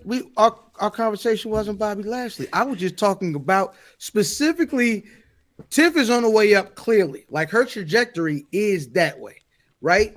And to the point where they gave her an amazing spot in the chamber, right? And we saw someone else get an amazing spot in the chamber last year, and I don't want to see her be Montez Ford, who does not look like he's headed to anything Mania-wise, but maybe we'll see. But I think she getting busy, man. You know what I mean? She works. I think just because here's what I'm going to say. Just because you're getting busy, it doesn't necessarily mean, or you're rocking it, or you're doing the damn thing. I just don't think that warrants you to have a WrestleMania match. So you said she shouldn't get a match. I'm not saying she shouldn't get a match, but I'm not saying that should be like what's the story, fam? Right, like there's no real story. She just. Listen, there is a plethora of story that is going on already. Sometimes we can get a loose match. Everything ain't super bill. If what chat's saying is going to be happening, there's going to be 2 battle royals, one for the women and one for the men. Oh, she's winning battle royal. She winning that. She's shit. winning. Yeah. She's winning that shit. If she's in that battle royal, she's winning that stuff. I don't know what that's going to mean, but I think the only thing is, because, and I've been learning this over the last couple of years. I've learned recently that WrestleMania is a celebration. This is the end of the year, supposed to be end of the season. Everybody gets to see everything is supposed to happen that's supposed to happen. Together, right. The one thing is, and I don't know if you should throw her in a match at this point, a week or 2 ahead, but Tiff is probably one of the omissions that I would say it kind of sucks that she wouldn't have gotten something built over time, because it felt like before a lot of this stuff was happening, I'm talking back when Becky Lynch had that NXT championship, all that felt like it was set up for Tiff to go, and they didn't even say Tiff need that title. They said, Tiff, get your ass on SmackDown. So I'm more surprised that it felt like there was an investment at one moment, and then there's kind of not much going on. I totally agree with the idea of waiting. I'm the guy that's waiting for Roman to take out this man's title reign. Like, that's not a real record, Cal. I'm standing on business. What I'm saying is I'm fine with waiting, but it does seem like I would rather Tiff Stratton have a match at Mania than Sami Zayn be in that match with Gunther, because you talk about somebody I don't really need to be there. I think that's how they getting Shorty G his spot in Mania too. I can see that. And Chad gonna screw him, I think. Well, and this, all right. I'm glad we're talking about swerves, because there's a comment. Blue Bolt been in here going ham. Bolt, and I wanted to get back to the Jade conversation. He said, "Are they going to keep Jade in tag team matches? She's never going to be in a singles match." Blue Bolt, I want you to like, this is one thing I want you to think about when it comes to how they build people, because it's tale as old as time. You got situations where, hell, how did Shawn Michaels become Shawn Michaels? It wasn't he wasn't wrestling those singles matches until he took his tag team partner and threw that man through the window. Like, that was why when people was talking about, oh, we need Bianca and Jade to be the towers, get him the titles. Shouts out Ethan now, get him the titles, had him beat everybody else. Like, that's cool, but at some point, Jade or Bianca, they gotta look at the other one and be like, I could beat her ass. What the hell am I doing in a tag team? I need to be up there. Let me take her out, take everybody else out. Like, I could totally see that being a situation for Jade's character. When she was at the Royal Rumble, she was already saying, hey, you see what the hell I just did? I'm the best out here. That ain't go away. We just got to get there. The start of it's going to be, yo, let me help y'all out. You know what? I think a lot of folks, because we haven't seen her, a lot of folks are assuming that Jade ain't ready. You know what would be amazing for me if it was a Jade showcase, like, look what we got now. And They, instead of it just being, because the streets are always gonna be like, we want this now, we want this now, instead of coming along slowly. Maybe the point was advertise at the Rumble main course at WrestleMania, and there's a very strong possibility that she come in there and she, you know what I mean? Cal, can you confirm when was Jade signed to WWE? Let me. Gosh, that would have been a minute ago. I'm getting ready to do some dissection here. Right, let's see, Jade, 2023 like in middle school. September 26th is when they officially announced that Jade signed her multi-year contract, and she began at the Performance Center. She appeared at Fastlane in the pre-show October 7th, and she made random appearances. She signed in September, though, right? She signed September 26th is when they announced it. So let's count this out for the people in the cheap seats. September, October, November, December, January, February, March, and now April. That's 8 months. 8 months with her only being in one match, her being advertised in spots, in backstage segments, and popping up. But they've had 8 months, and that's not 8 months at AEW, niece. That's 8 months at the WWE Performance Center, with her already having prior experience, even though minimal, in AEW. They've done better with less and people with no experience. Okay? So if you think that this sister is getting ready to come up on here on Triple H's internet and not be something, and they're going to showcase her, and they saying debut SmackDown on Nick Aldis roster, you're crazy. Okay? You're crazy. Sometimes you got to really take yourself out of what you want and look at logic. And logically speaking, you don't work with somebody for 8 months. And then if she does get in this match, because it's not confirmed yet. Right. This is all speculation. If she does get in this match, she is in this match with Asuka. She is in this match with Dakota Kai. She is in this match with Kairi Sane. Okay? She's in this match with Bianca and Naomi. She's in this match with veterans who know how to make people look good. Great point. Excellent They point. are not going to let her fail. They have insulated her with all professionals. Literally. Who know how to work and make talent look great. Right. Asuka dressed up in that picture like Stephon Dudley. Right. No shade. No shade. She ready for got Philly. the Raiders pants on, yo. She do got them pants Raiders on. camo on from Dundalk. Dundalk, I told you. That is the Ravens. But like all jokes aside though, we gotta look at it like that. You know what I'm saying? It is not this thing where she comes on and it's they can't. And I was saying this to Mimi. I think we was talking about this either on the show or offline, Mingster. This is bigger than a wrestler from another company signing. Yeah. This is not Cody Rhodes coming back because they already had Cody. Right. This is a flag in the ground to say to the wrestling community at large, what you're doing is cute, but when you come to us, this is how we do it. Right, this is what we do. I believe there's a lot of mustard on the sandwich that y'all putting on it. I think there is a bit much. I think those folks see a star and they want there's somebody that they feel like they should invest in. No. I think what you're saying is right, fam. But I also think what DDM is saying is absolutely correct. They are showing them, they're letting them know this is how you properly do it. If you're gonna sit here and be like, we got this, we got that, you want to be on the timeline talking shit, but you clearly had her. She looked completely out of pocket in your space. We gonna show you how you I hate talking about this reign because at the end of the day, it was a padded reign. There was absolutely no progress. And it was because she didn't belong there. She didn't. Nobody belongs there.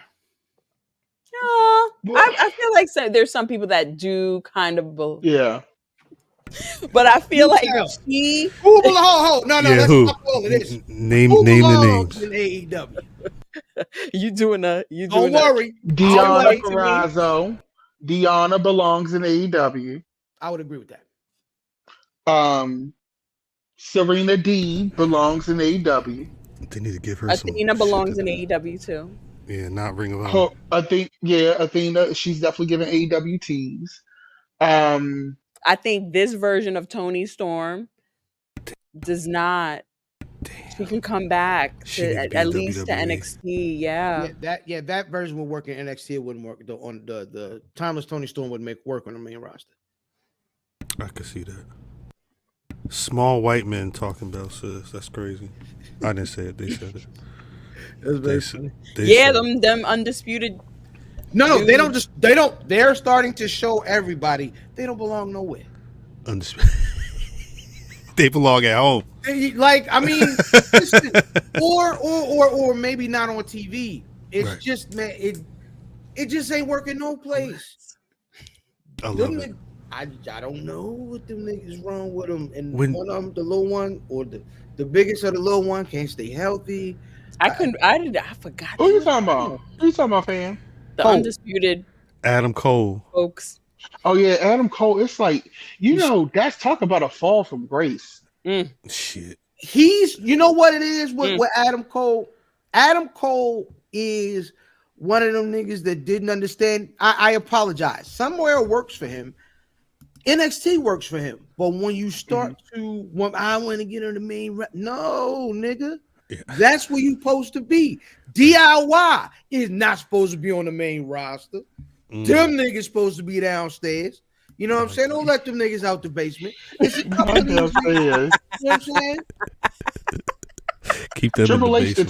determined. Triple H loved Gargano and Ciampa though. He determined. Listen, he determined to make them work. When they announced that match, I'm gonna tell you something. I don't care. Like every time they say them niggas' names, and I think they're very dope wrestlers. I love their story. You know what I mean? They matches at the goddamn takeover. Listen, I love that. But when y'all come upstairs, come on, man. That's right. Get the remote control and go back downstairs with the rest of the kids. DIY belongs on AEW. You belong at the kids' table. They definitely giving AEW tees. Yeah. But I will say this. You know, I did a little autopsy on why people didn't work. A lot of people didn't work when they would leave NXT and go to the main roster. Yeah. And I think one thing that we're missing is that a lot of those acts were indie acts before they got to NXT. That's a good point. And the kids that are coming through NXT now, are made by WWE from the start. Mm-hmm. And they do not have the rigidness or the smell of indie training on them. So a Tiffany Stratton does exceptionally well when she goes to the main roster because she's been groomed from the beginning in the WWE way. And that's why Bianca works natural. the same thing with Bianca. It was natural. Interesting. I think what is that boy's name that Keith Lee, where is he? Let's see. I don't even remember last time I saw Keith I think Lee. he's one of the toughest books in pro wrestling because he's a great big dude, but he speaks like the goddamn genius. And I'm talking about Lanny Powerful. not the genius. Yeah, right. God damn it. No, but it's like he comes in there and he got the great, you know what I mean? He got the scowl on his face, and he's like, tonight, I believe I'll beat you up. Like, nigga, listen. I am a giant black man, and I will slam you. I will thrash you. I will thrash He you. does things that big dudes ain't supposed to be able to do. But the Mhm. problem with that thing, and we Mental talked about beast, this yes, that's with perfect. Braun Strowman, is sometimes it gets tough to like, all right, well, you present one way, but in ring you perform the other way, and it gets really tough to like actually like, or how can I tell a story with you? Right. Because I have to, especially in like the WWE, I have to work outside of just putting on a match. Yeah. Now I have to. That's a great analogy. I like Facts. beast. But at some point, the beast becomes necessary, and I think maybe that's the story you need to tell with him somewhere. Is let him be, who he is character wise. You know what I mean? And he Yeah. comes Who is that? in. I feel like that's what was missing at WWE. Well, I feel like he came up too soon, and then I feel like he didn't know who he was. I don't. That moment.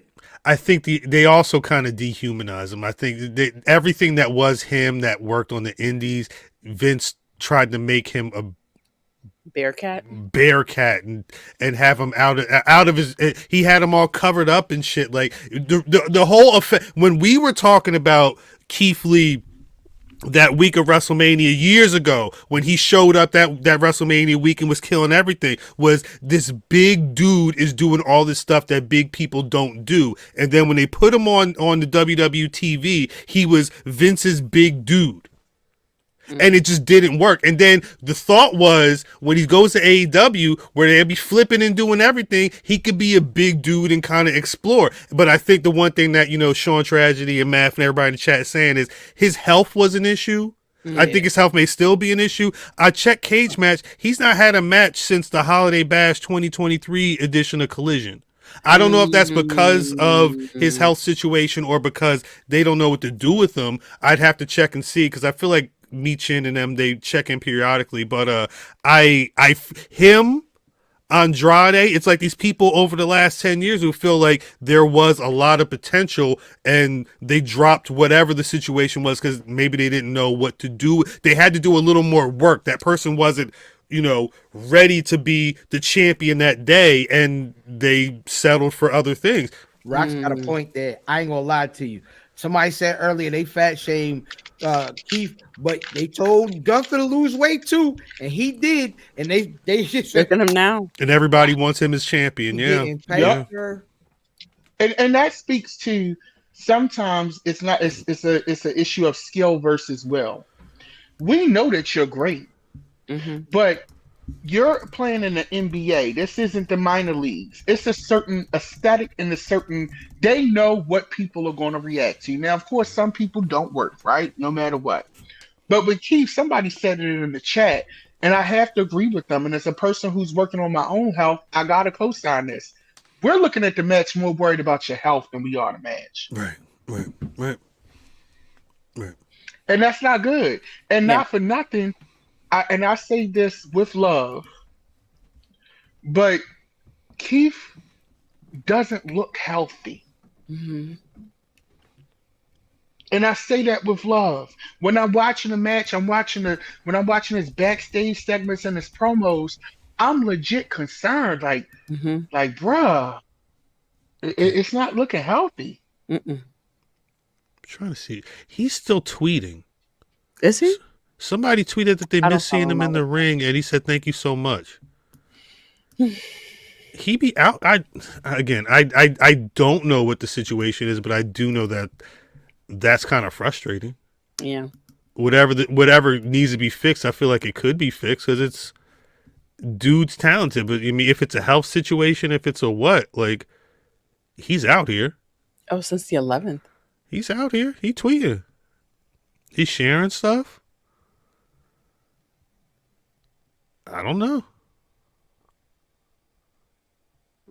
I couldn't tell you. I really don't know the situation with Keith Lee or any of this stuff, but it is 100% frustrating. I see the chat's also talking about also, what did Mio say?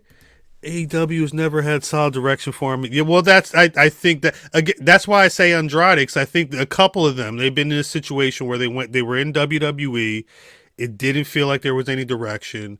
They went to the other side. There wasn't really that much direction, and now they're kind of Andrade's back, but Andrade's out here talking about, I'm gonna wait and see what happens after WrestleMania. And maybe that's okay. Andrade Maybe ain't that's got no what you're choice. supposed to do. Yeah, maybe that's what you're supposed to do, because at It the end of makes the sense, day, right? you want this second coming to be the best, or close to the best long- as you possibly can. And I kind of feel like, when I look at, going back to what DDM said earlier, Mhm. with Naomi, Friday, she felt different. Yes. Friday, she felt like, from the mic to the in-ring, I was Mhm. like, oh, okay. And it even felt like her posture was just completely different. Oh, shoot. You know, the way she felt more confident on the mic. She didn't feel like she was holding back. Like, Thank you, Shug. you know, thank you, Shug. And it just felt like it was a different Naomi, and it almost like somebody put a battery in her back. And seeing the two of them in the segment, Mhm. from beginning to end, how, especially during Women's History Month, when women online have been depicted to be constantly on TV, constantly going against each other, regardless, trying to make their point. Mhm. They're making their point. She comes out, she gets misted, and then you see the water. Yes. She's like trying to clean her. And that's how they ended that. I like that. And it felt like, even when she put the mist in her, she got the mist, she was just like, and she was still trying to, she was just like, she was still trying to fight. Like, she was trying. That's realistic. She was trying to fight too. Yeah. That's realistic. Like, you in front of me, I'm gonna try to, you know what I mean? This is a different And Naomi. another thing too, when Naomi covered Bianca, when they was getting banked, that touched me. That touched me I real like bad. that. No, it was That touched me real bad. It was natural, and that's the thing that No Diddy. I need folks, I need folks to understand, that when the wrestling is natural and it feels real, Mhm. it's the best. All facts. Is that so? Let me ask you a question then. Mhm. Is that why we've all been rewatching the Final Boss segment from Raw? Did that feel like the realest shit? Baby, I was shocked. I was entertained. I was I was like, turned on, all at the same time. Of the All at the same time. All at the same time. Baby, I don't care what y'all was talking about Rock shoes and shit the last 2 weeks. Who no. cares? Baby, Who cares? Rock you- Dwayne. No, Call you're- me Dwayne. Call I'll me Dwayne. Well, I'll say. Dwayne. And me. No, I will sign the NDA. I will sign it. I'm gonna I say will this, sign it. Didi. I will say I will still make fun of this man's shoes. That's the perfect. This is it. Yeah, it Ron was got cinema. Yeah.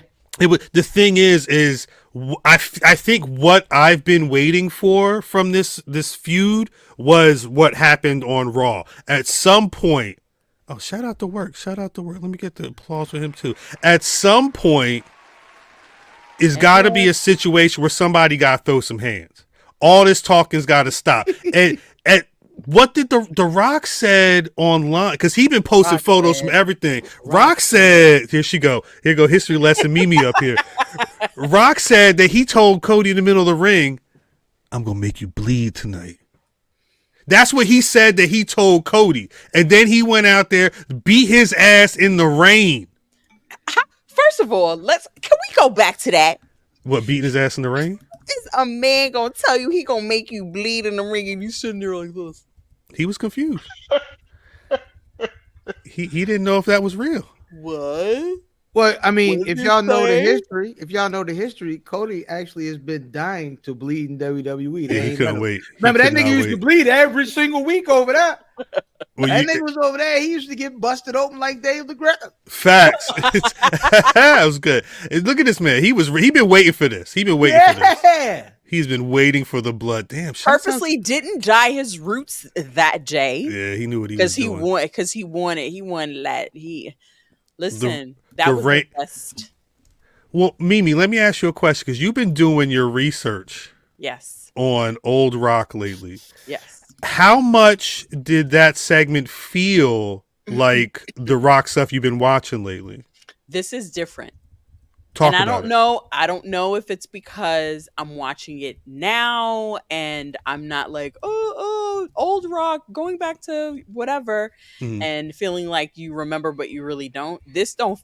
Yo, Rock back in the day felt like that annoying dude at school that had the jokes, and you just wanted to slap the shit out of him because he was just so fucking annoying. Shouts out Rattler So Steve, man. Shouts out annoying, Rattler yo, Steve. and loud. Okay, but it was entertaining as fuck. Right. Okay, he and Stone Cold Get down. and that whole Deborah situation was hilarious. I thought Biggie she was hilarious. Okay, and then when you kind of like, if you read some of their books, you kind of like wonder, oh, is this what? So it brought back some of that stuff because I read Stone Cold's book. Mhm. So he talks about, seeing the double braces and all that. And I didn't realize they went against each other twice. Oh, yeah, And they had a they're whole feud, they both were different. Yeah. They were different. And it was just, I almost got jealous. Like, oh my God, how did I not watch this during this time? And I have to say, I always felt like I've never watched him in the ring, so I couldn't have anything to go by. And remember, I came in the chat and I was like, I only have 2 matches. Yo, The Rock was really good in the ring. I tried. Look. He was quick, snap. I was I'm not gonna say I told you so, but yeah. He's one And of I the most think- polished pro wrestlers I've ever seen. Yes, Yeah. super polished. And then here's what I am gonna also say: going towards the later times or whatever, when he would come back and feud with people, Mhm. and they're feeling like, oh, you're coming in and taking my spot. It felt like he was fueled even more to prove that I can come back. Oh and yeah, I he still had to. got it. He had And to I was perform. like, Yeah. Okay, I like this. The Rock is a competitor, and I'm gonna tell you, I am confused as to why Shut up, man. there are no "Look at Your Boy" T-shirts on WWE He Shop. said, "Look at you now, boy. Look at you now, boy." Why is that Mama not a shirt? 'Cause Rose. I would wear that shirt just to heckle Cody. Yes. You know, I love Cody, Yeah. but I would wear that shirt just to heckle him. No. Look at you now, boy. But Look this at you final now. boss, Rock, What? everything it. from the It's all presentation, different. the intro, his ring entrance, All of it. everything about it is giving. It's giving top tier. It's giving Yes. star. Yes. It's giving who he is. Yes. And that segment, we gotta shout out Cody Rhodes too, because Cody sold it. You're Yeah. He had only no as good choice. as the person. You're only as good as the person that's selling for you. And I'm gonna say this: a lot of people have What a was he lot to saying say right there? about. He said How was fuck this- or something. Oh, yeah, I he, get Yeah, it. yeah, he This definitely is what cut. happens when you fuck with the final boss. Facts. That's exactly Yeah. what he said. That's exactly what he said. So let me ask you a But- question real quick. At the end of the video game, who come last? The tribal chief or the final boss? This was the Final question. boss. When I asked this question a couple weeks ago, the chat told me Roman's the tribal chief, Rock is the No. high chief. That's what they told were me. saying. That is what they were saying. That's what they told me. First of all, Rock has the best entrance in pro wrestling, hands down, right now. It ain't no match. in it. Facts. Right. The Facts. thing, and I complain. I was guilty of this. When Rock came back, I was scared because I thought he was going to talk about the goosebumps and the did. know your role. He did. and the Brony Avenue. My family. I thought he was going to do that. The whole time. But the thing is Slowly he but never really surely. did that. He never Right. did that when he Slowly. came back during the past. Well, he did when he started with Cody Crybabies. And, you can't see me. He was doing the same stuff he did I'ma with keep Cena. this You energy. can't see me. Like he was doing old stuff. This I'ma is keep the this most energy. elevated, and I guess it's the most time that Rock has spent with The Rock since back. He's Mhm. not just coming to do a one-off. He here for a minute. And this elevation, and I gotta tell myself, like, yo, nigga, give it time, because I was worried at first. Right. And then he brought it I along, wasn't. and we got here. I was. I wasn't. I wasn't worried, and here's why. The Rock has been in Hollywood for a long time. He's been around writers for a long time. He's been Yeah, acting movies, now they for a been long writing. time. I mean, yeah, but he understands character development. in the journey of Different a character training. at this point. You know, so when he went into this dimension of The Rock, he really, really, he really knew how to channel the essence of who that character is, but elevated to the space that he is at as a man and the character is at this point. I think from a drama perspective, he took the note. He also listens to y'all. I think he listens to the internet, not you. Well, he might listen to you, Kyle. He listens, but he listens to the fans to a certain degree, and he takes those notes. And once again, I'm gonna say it again.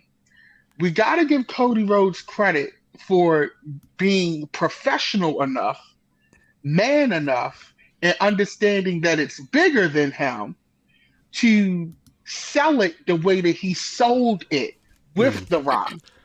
And I don't feel like we give him enough credit because this dance only happens with two people. He can't do this dance by himself. Right. So you need somebody like Cody to help sell this. Okay. I'm sorry, DDM. I hear what you're saying. They said I'm a Rock hater. You know what, Cal? I ain't gonna lie to you. I know your reputation for the nostalgia. I know how you feel. Rock came in as a nostalgia act. Yes. And bought that nostalgia act current. Yes. We've facts. Never seen him do. Rock come in years before and just came in and did The Rock. He was old Rock.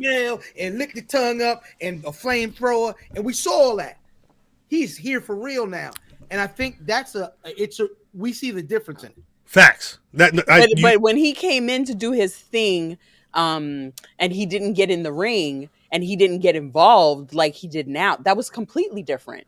He was supposed to do that. That was what was supposed to happen. I can only be honest. I can only go back to the conversations we had and said I stand firm. When I saw the bloodline there and I saw The Rock standing next to them, it didn't mesh to me. It still really don't mesh because Roman dressed like me right now. And then The Rock dressed like somebody that is paying Roman to be the champion. It wasn't meshing. I needed some more of this. I needed less talking, more interaction. It didn't even need to be this type of beatdown, but I think the severity of this shit, spitting at this man's face after you threw his head into that truck how many times? I needed this. This is another thing. He has a history of spitting. He be spitting at people. He be spitting at people. I was like, this isn't the one thing. Rock's a spitter. That's not the black side. We don't do that. Rock's a spitter for real. Nasty. He got the boots on still though. Y'all remember we talked about it, and it was a huge conversation. Really, the day everything popped off with TKO and this one and that one, and there's another thing that we need to talk about in a bit. Yeah. That happened, but. He said something on one of them interviews where they was like, well, are we getting you at WrestleMania? Is it you and Roman Reigns? And what did he say? He said, and I don't think they've moved from this. If it's going to be me and Roman, it's got to be the biggest match in the world, and we need time to develop that. You know what they're doing right goddamn now? They're developing that. Developing it, yeah. With the 100%. goddamn McAfee stuff that Roman was talking, finally letting Roman talk it. I don't know if they read out the same book, and I feel like it's really, really obvious. Obvious? That they're playing to that. That the characters of Rock and Roman ain't necessarily aligning on the same track, and there is an easy the point of contention is you see it coming. Yeah. So and that's how, and I was pissed at this last week's SmackDown. I didn't like the way it ended. Roman and Cody stuff. Yeah, I didn't like it at all. I didn't like how the whole how Roman has taken the back seat. I didn't like any of it until I watched the interview. This whole final boss situation. I went back and listened to the promos. And I was just trying to find clues and trying to understand what it is. Right. And I think it's supposed to be by design. Because at first I was like, he's a spitter. does he feel? I'm confused. And then I'm like, well, maybe this is supposed to be by design. He's supposed to look like the third wheel. That's what's supposed to happen.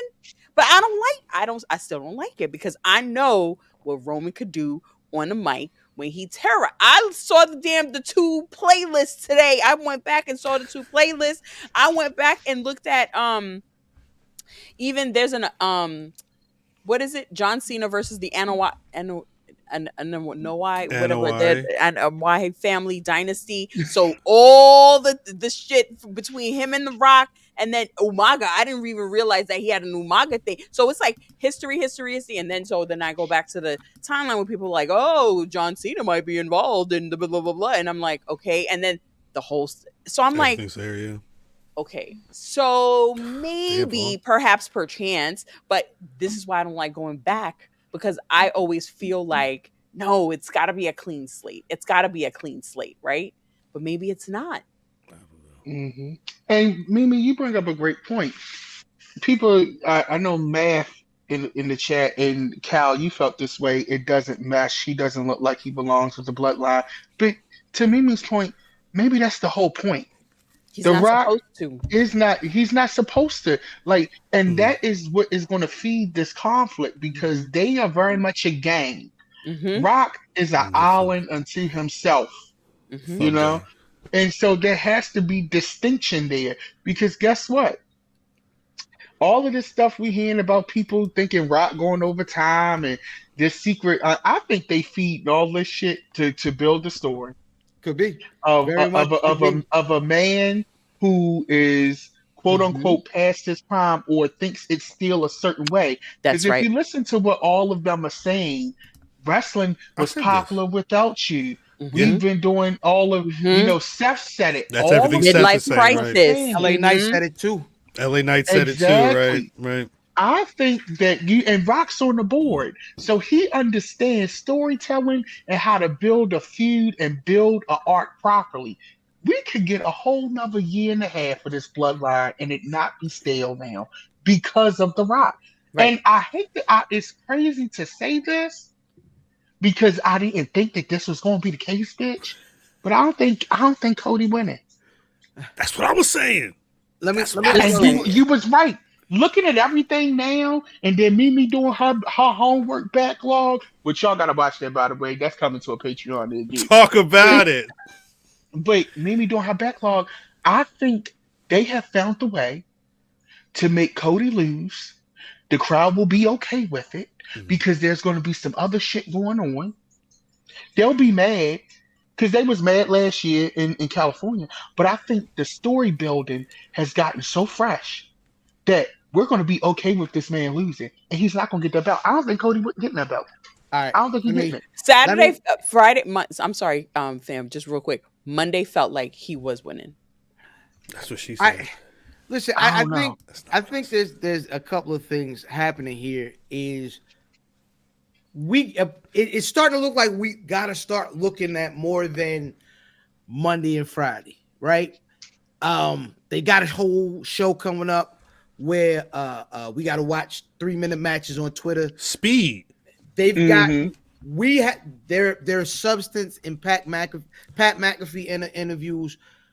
They're starting to make us look at everything, but they've got an interesting opportunity here. Let me ask a question. Who's the best WWE built villain of all time? Of all time? Best WWE villain. Best built. Fuck. That's a great question. I was last, so I can't really say. I'm going to tell you, the work said it right. The best WWE villain of all time is Voldemort, right? Oh, well, yeah. Voldemort, Kennedy. You know what I'm saying? Like, all right. I see where you're going. Cook. There is a very good possibility that they are building a brand new Mr. Johnson, in the office, greatest bad guy, because now we've got to get Roman and Rock, but we can get a lot of other stuff on the way, and you can turn Roman. Which I didn't think. I thought would almost be impossible.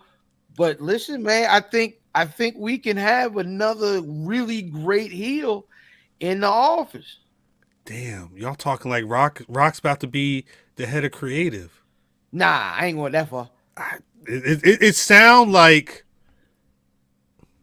there was conversation in the chat about Triple H and thoughts on his booking over the last year, and especially when you look at the Mania card and the lack of melanin in a lot of matches. I don't know what's going on there, but it seemed like this week, Rock vs. Roman at SummerSlam, when we're talking about what's sparking that interest. This nigga he wore two belts. Took one of them off and then rubbed this man's blood on. Hopefully they had some type of, protocols or whatever. The blood was on his hand. He wiped it on the belt. So I'm gonna give it to him. He's Samoan. That's the mon. Hey, Kyle, don't. That's relax. that. I'm gonna hurt myself. That's that mon. He beat his ass with a belt. That's a beautiful image. Hey, yo, looked like two R&B singers got in a fight. Oh my God! And I also think somebody was talking about the trucks were placed there strategically. They know what they was doing. They knew exactly. I what they think was that doing. glass is shattering in WrestleMania. What you I mean? think that glass shattering. I think we're gonna hear some glass shattering at WrestleMania. I said it 2 weeks ago. I wish I should have put a bet on that. I think we might hear some glass shattering at WrestleMania. They showed him. And we're gonna hear MOP. We're gonna hear MOP. Because when it comes down to Mortal Tribal Combat, and this nigga getting beat up by Alpha, Seeker, Freaker, the ghost of Jimmy Snooker, like they gonna need some help.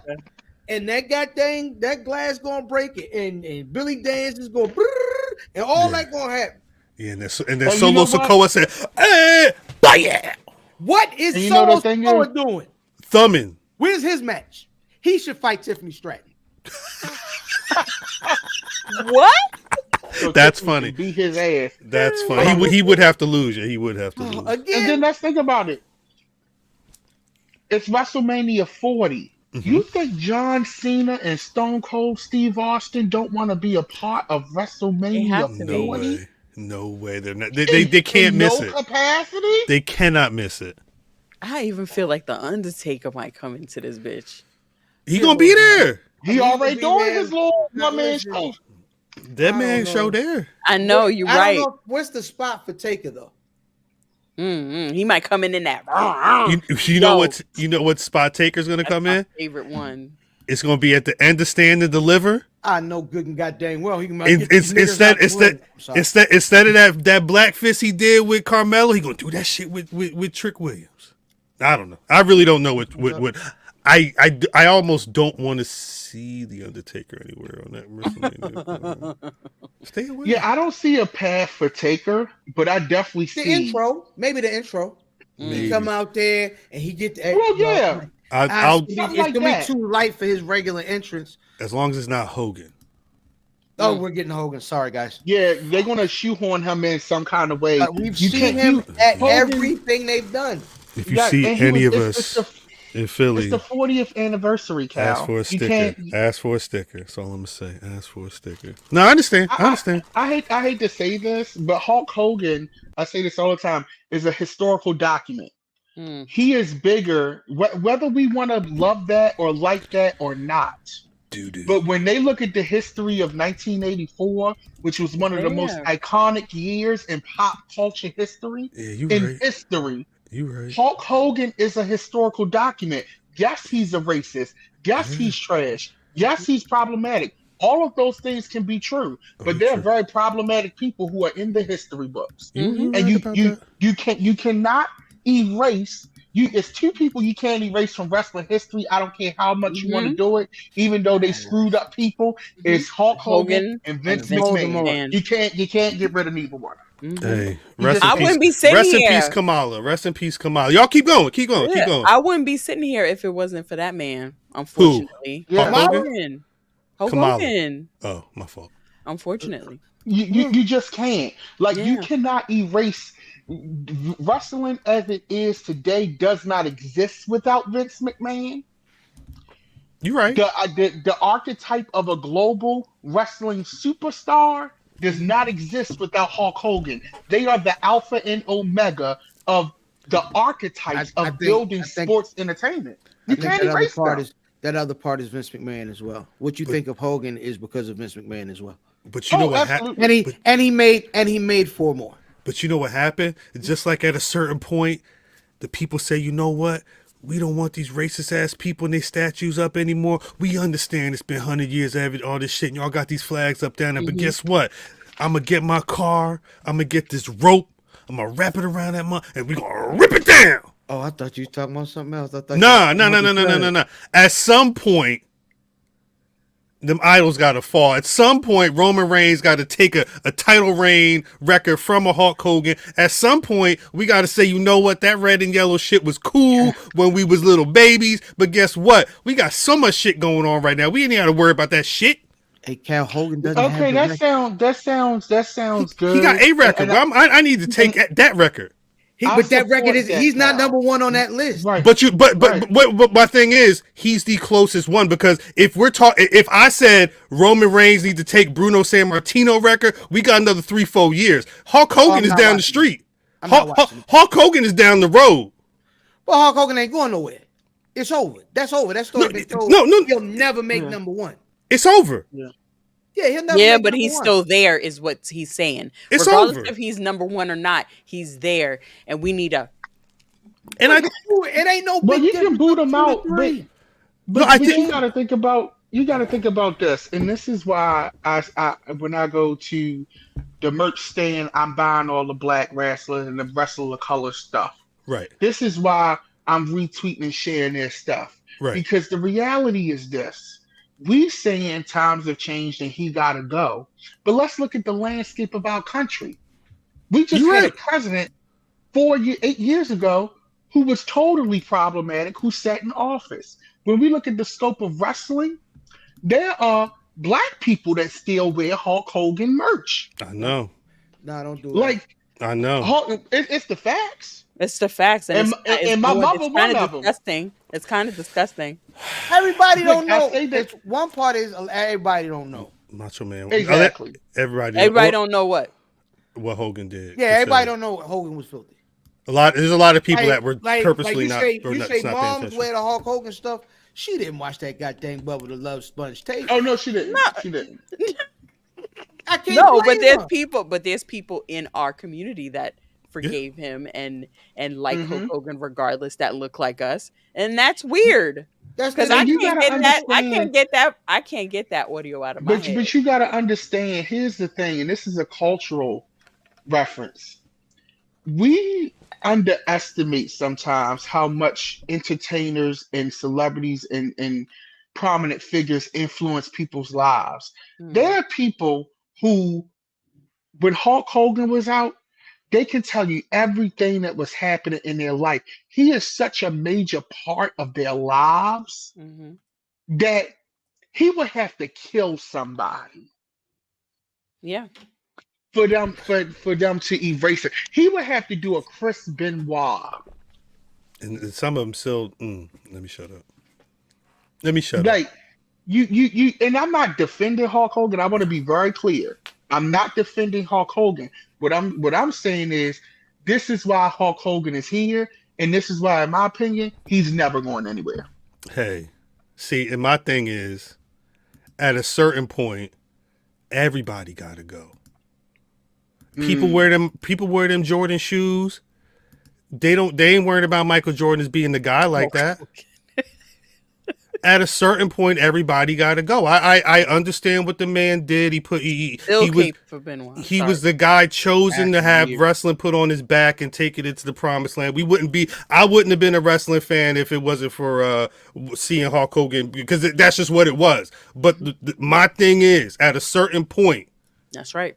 It can be fine to also be like, that man did great stuff in his time. We in a new era.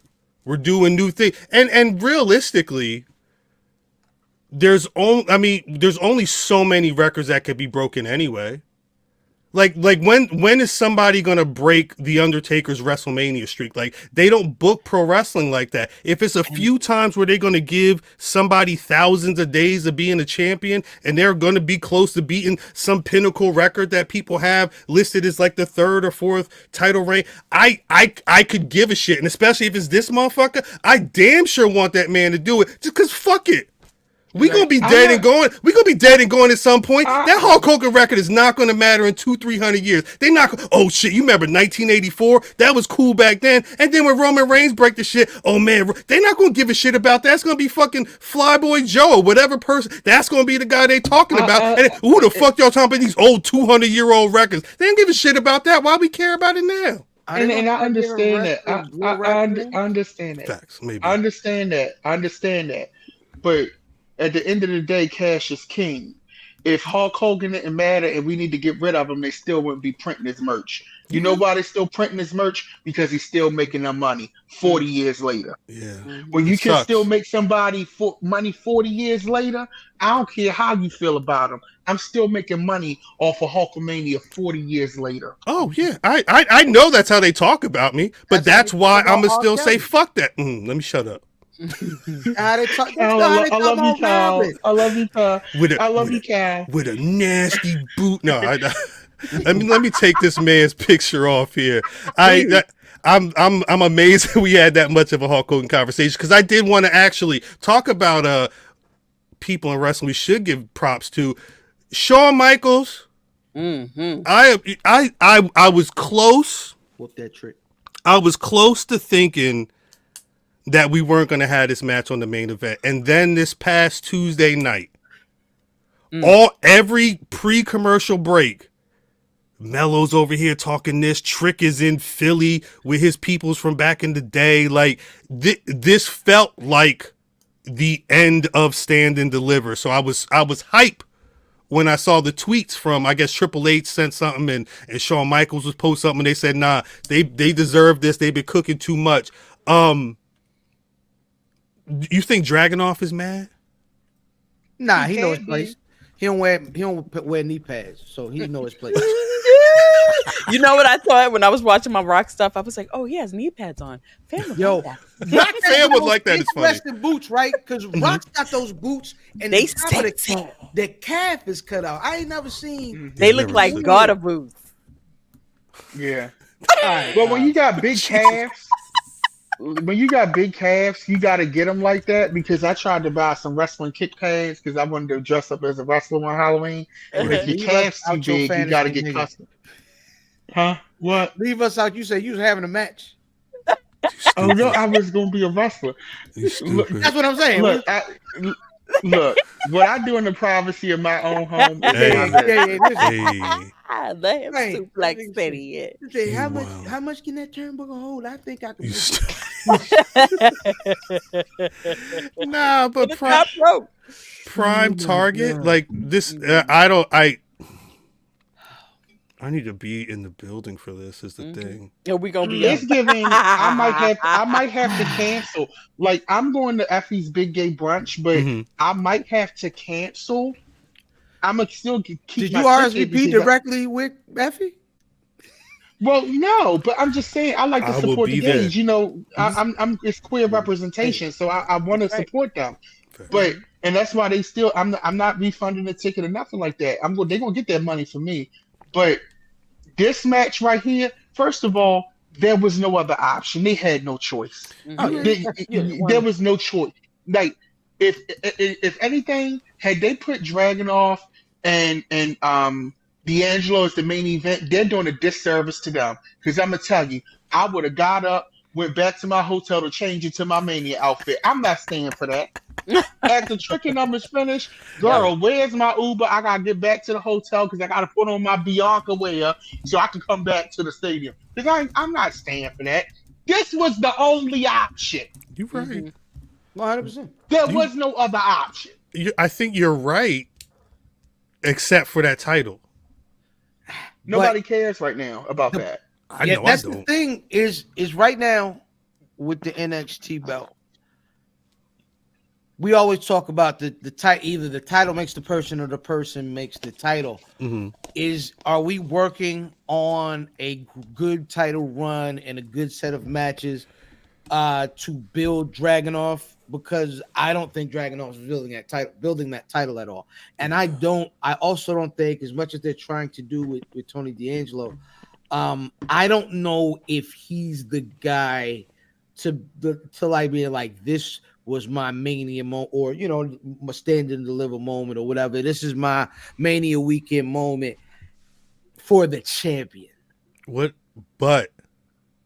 if what if Dragunov loses the title? And the thought is, you might well throw that title in the trash. But because that title is going to Trick Williams at some point. It may be the end of this year. There's too much momentum. Maybe they don't want to do the Trick Dragunov title match yet, and they be A-okay with Trick beating Tony D'Angelo down to get that title. I'm trying to go to Stand and Deliver. We gonna see. I don't think he's ready for Dragunov though. Trick Williams. Yeah. They had that and one match. I might be wrong, but I'm just not ready. I don't. The match that sparked the official Trick Melo split was Trick fighting Dragunov, but it was very much. He may have bled for real, but it was very much like Melo being. They were telling a lot of story there, but I think you could also see that like this was Trick Williams' first like main event title match. You know what I'm saying? Yeah. But he's going to get this Melo match. Hope there may be. I don't know how soon Melo's leaving. The assumption is that he's going to the main roster. I don't know when that's happening. So when he was, damn, I didn't realize when he was dipping in and out. It felt like he was dipping in and out so they can see how he does, how it would work, and how it would work. And so I think he still needs to continue to dip in and out. Yeah. Because I think he could do it, but I think need more exposure up there. Yeah, I just think that don't loosen the reins too much because I just don't want him to. Damn, that's all right. Rock makes a good point. He says that the problem is all the compelling people are fighting other people. This last year basically it's been Trick, Melo, and Braun, which is the truth. There's the illest people on that card are kind of those three. Obafemi's moving up, but Obafemi's not ready for those three yet. My man asked if Trick Williams is really over. Yes, Trick Williams. Are you watching NXT? Over. Like, go back and find that SmackDown where he made that appearance and go check that crowd. Just look at the crowd. Just look at the crowd. That's all they want. No shade, and I say this with love. This means shade. Translation, shade. But baby, I think we get ready to get gagged because I think Trick Williams is going to get the reception that we was thinking Carmelo was going to get. Yeah. From me. From me. Yeah, it was going one way and it feel like it's really going the other way. Now it's the other way. Shout out to Melo. I think it's gonna Carmelo is great, but I think they got a wrinkle and we're gonna get a bait and switch. I really do believe that. Listen, but I think it's okay if that happens because it feels like they want to move Melo up, so that has to happen, and I feel like I'm okay with that because he's a heel. That's why, like, he's a heel now. So now it makes sense to me because I was just like, why? I didn't really, because I never like people going against each other. I just hate, especially when you were together for so long. But that's the character. The character is Hollywood. The character is you stay back here. I was always the front man, but it's honestly time, and they're playing their role perfectly. Is anybody scared? And I believe I said this already. I am petrified of what they're going to do with Melo on the main roster. I am too. That's why I said keep doing them. Let him go back and forth, please. Please just let him go back and forth. Not yet. That's exactly why Mimi said what she said. Because the reception on it was very. I'm not gonna lie. Once again, The reception on SmackDown, where Melo comes out and he's been on a handful of times, it's not bad, but it's very indifferent. Mm-hmm. Versus when Trick came out that one time, Mm-hmm. Mm-hmm. it was massive. Mm-hmm. Even when I forget was that Raw or SmackDown when they think was it was a just started SmackDown. saying whoop that Trick and he wasn't even there, whoop that Trick. When they I was in forgot who was Tennessee. doing the promo. Rocky. Yeah. Like- yeah. It's Rock. Now there was Memphis. You know what I mean? It's hard out here for a pimp and all. So I mean, it was par for the course. But yeah, I thought, nigga, you know what I mean? Like they wanted to make sure Rocky knew who Trick was. God dang it. I think that's good. But what are they going to do with that nigga when they bring him up? I am petrified. Trick Williams. Yes. Shit. You know what I sense in Trick Williams? I sense I'm gonna make myself work out of him. I'm gonna find a way to make some people, and you see this with certain stars, some people just have a thing in them where failure is just not an option for them. Right. And when I look at Trick, I see hunger, I see heart, and I see a fighter. I see somebody who he not gonna let himself fail, and I just feel like he gonna make it work. Mm-hmm. I believe in Trick Williams so hard. Mm-hmm. I don't. Diction. I don't think it's his theme song. I think when I say Trick Williams is over, I feel that This Trick guy's Williams trolling is well, he is. I just wanted to be clear. What? No bullshit. He is over. He's over. Trick Williams is over. Have him walk out. Put Trick Williams on the screen. Don't play his music. The crowd's not going to react. He's trolling though. This See guy. how they acted? See how they acted when that nigga, he kissed that girl in the mouth? Facts. That again. It ain't got nothing to do. It Ain't got nothing to do with the theme song. If you don't believe it, that's fine. You're denying what's happening in this situation right now. It's like Thanos. It's inevitable. And I'm not saying he's going to be able to take the Rock and score, but there's too much conversation about his potential and what the people see in him. They're going to put him in that position at some point.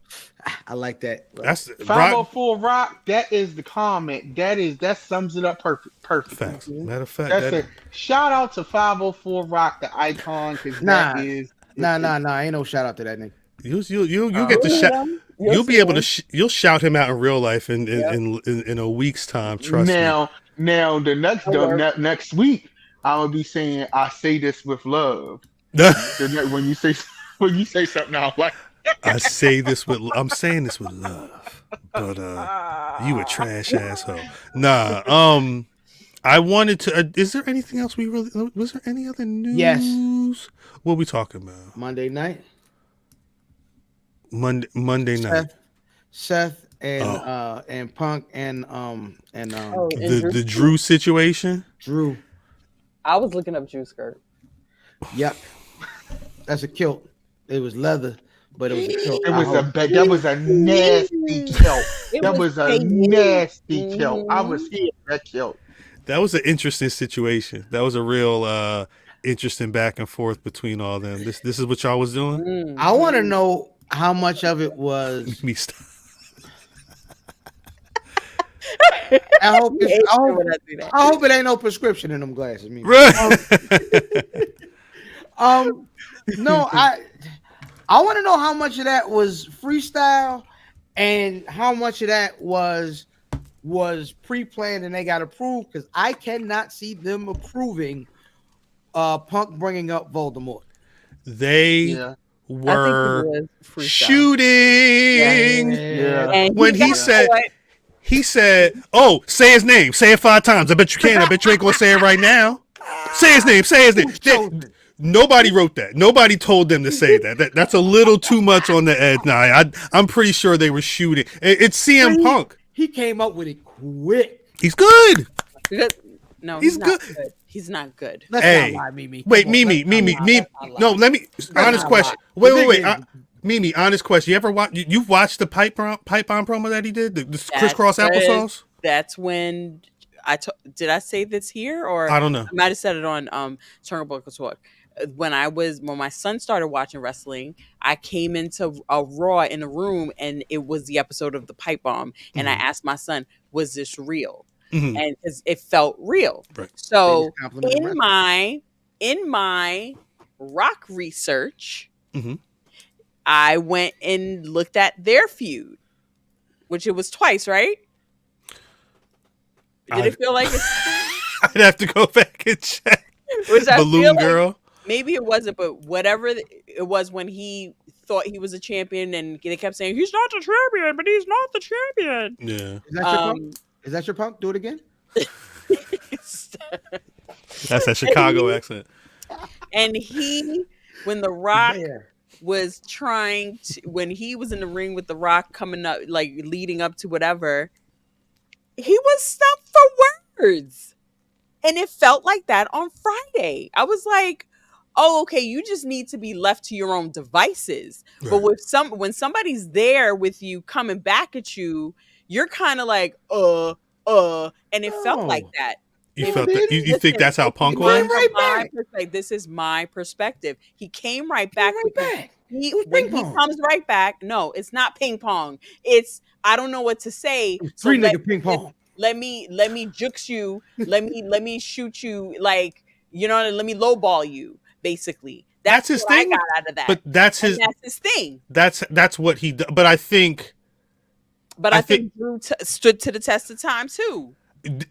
Drew did his thing, but I think this is one of the most improved niggas of all time. Yes. But I also think that Drew is shooting with somebody that can shoot very well on the mic. Black too, I think it's a black lady back there. Tell me, don't you take that? It's like it's Magic Johnson and the Dream Team. Carl, you get him back, Carl. You get him back. That's funny. Yeah, I don't know what the situation is. That was a very interesting. It felt like to me, it felt like the most. There's no net underneath us. We're kind of just out here, and it's cool because Punk almost said something, or he cussed and they bleeped it out, and Drew's like, PG, brother, PG. Like you could tell that they're having fun, but they're also making sure that I think Triple H is letting them fly off the cuff. I loved just the feel of Punk being out there, and us getting the Seth music.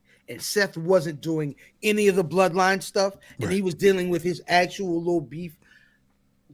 They're doing a lot with people twice this year, and I think it's one of the advents of the 2-night Mania, and this is feels like the first year that they're really mixing it up. 2 nights, because this ain't even this match is probably not happening for a bit, right? It's going to be. I'm the same Adidas pants. I think it's going to be Punk and Drew, regardless of what happens. This feels like way down the line, but they're cooking with this. Oh yes, my man got the yellow Blackhawks shirts on. Anyway, they're really doing a good job with yellow Blackhawks. If you're in the audience, in the front row, right. Isn't that Indian? Yeah, it was a Chicago Blackhawk jersey, but it's a yellow version. Yeah, I'm sorry. I'm sorry. Blackhawk is a Native American. Yeah, it's like the Redskins and the Chiefs and the Braves and the Yamins. Don't put it with the Redskins. Redskins don't exist because Redskins and Redskin fans are bad people. Cam Hawkins. Anyway, goddamn Commanders. No, but yeah, I feel like they're doing a good job. And I don't know if this is a Punk thing. I don't know if this is a future thing, whatever. But no, it's not. What is it? It's not him. What is it? It's everybody stepping up, doing what they need to do. Not him, though. Sure that no. He's not one of the people stepping up. I'm just asking. I do not have a dog in this fight. I don't know. No. The most nigga. The most improved nigga of the year would be a good. The niggas. I think. Did we say that? Oh, that's math. I'm sorry. Yeah, about to say we never officially. He said that. We'll see. I thought that segment was cool. I think were there any other segments this week that I really enjoyed? No. Not just that cinema. Rich Holland leaving. Oh, That was so sad. It felt real. Mm-hmm. It felt like the realest thing I've seen. Yeah. It did. Mm-hmm. It did. And you know, I was so mad. I was one of those, I didn't send the man death threats or nothing, but I was definitely one of them people on Twitter that was cussing his ass out. I can't when watch the this whole spot. situation Yeah. with Big E happened. Mhm. However, I do believe in redemption, and I do believe in people having a second chance to build themselves Mm-hmm. and redeem themselves. He didn't, you know, it was an accident. He didn't do it on purpose. Right. Hey, And he, the last Yeah. person you said that was, about ended up at Eminem restaurant last week. So,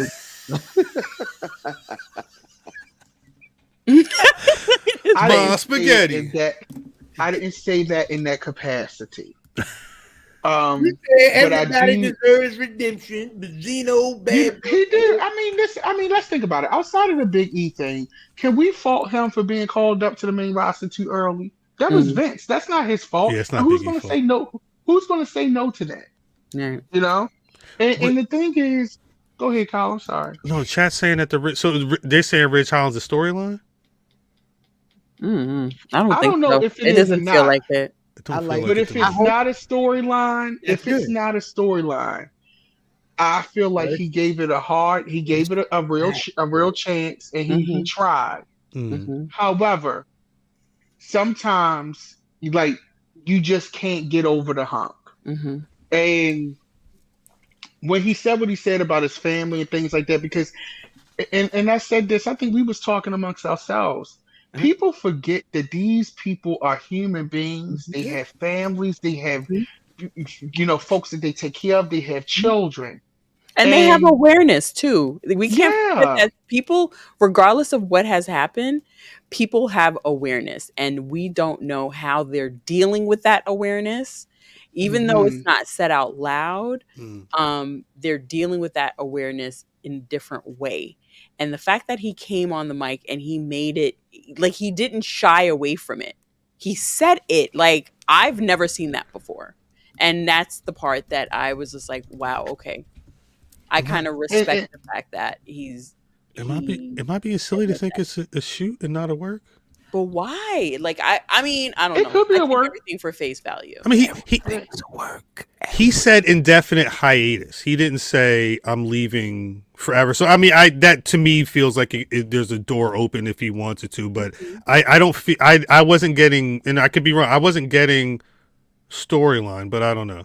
I was focused on the way he apologized and Yeah. acknowledged what happened. That was my focus. Whether he comes back or not, or it's a work, like, I don't know. I mean, I would assume he would. What were you going to say? Oh no, I was just saying it was definitely some truth, whether it's a work or not. It was definitely some truth in that promo, Mhm. and he strikes me as somebody who is a nice guy who just had an unfortunate situation happen. And if we don't give people, look at what's going on with Nia Jax right now. Mm-hmm. She's doing great work.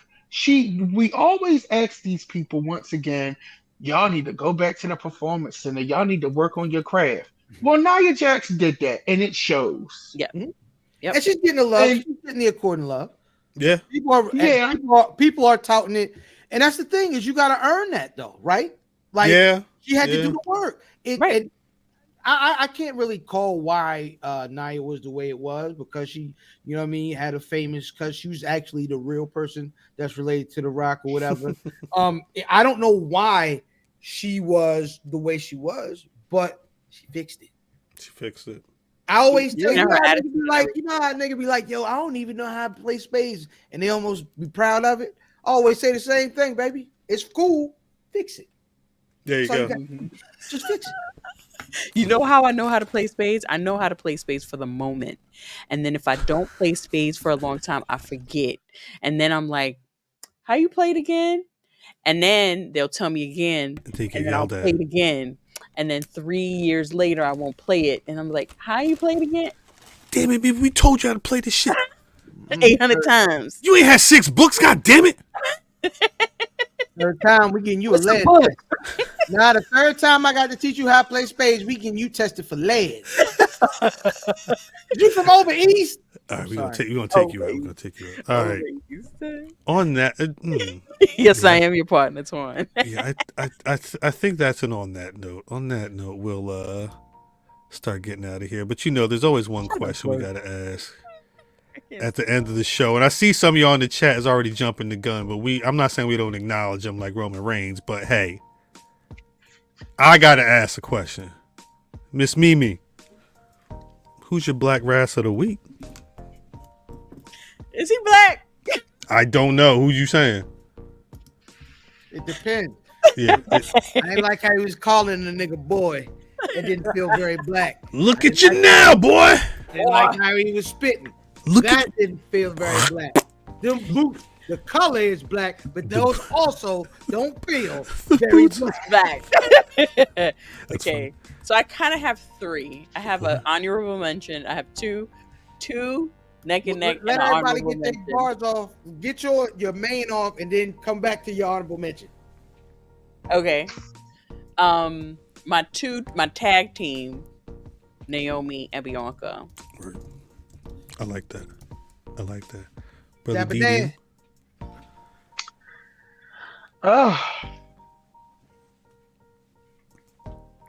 I'm gonna give it solo to Naomi There you go.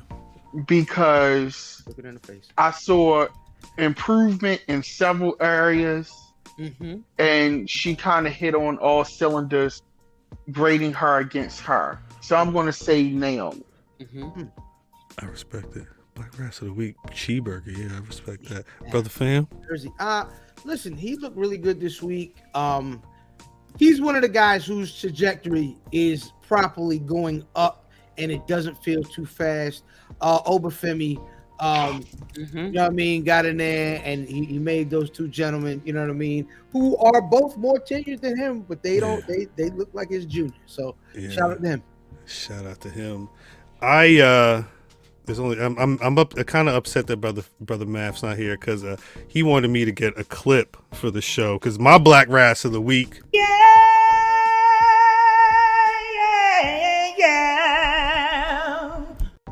There is something about Stan, the king of R&B. That's rhythm and beat down. If you ain't know, Down, nigga. I was dead set on him showing up with Private Party on Dynamite. Like it just when he came out there and said soundtrack to your party. That feels like the third member of Private Party. But right now we just got.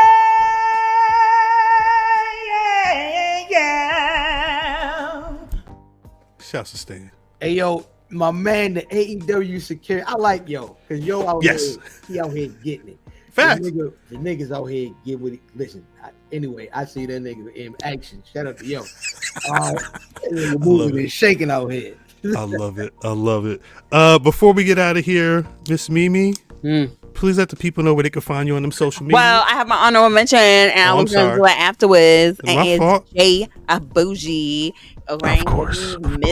If you missed the interview, you need to run it back and listen to him and everything that he said. My boy is confident. He is different than he was before, and I'm so proud of him. I understand it. Now, socials. Well, you can find me. That's right. You can find me on the Black Rasslin Twitter on a Tuesday evening at 6:35 on the buckle with Corey, annoying ass Corey, True. and Justin, and that's it. Come true. DDM.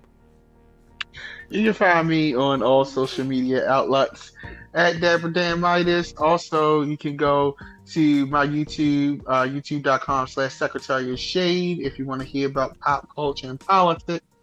I do a channel there as well. Just drop that in the links.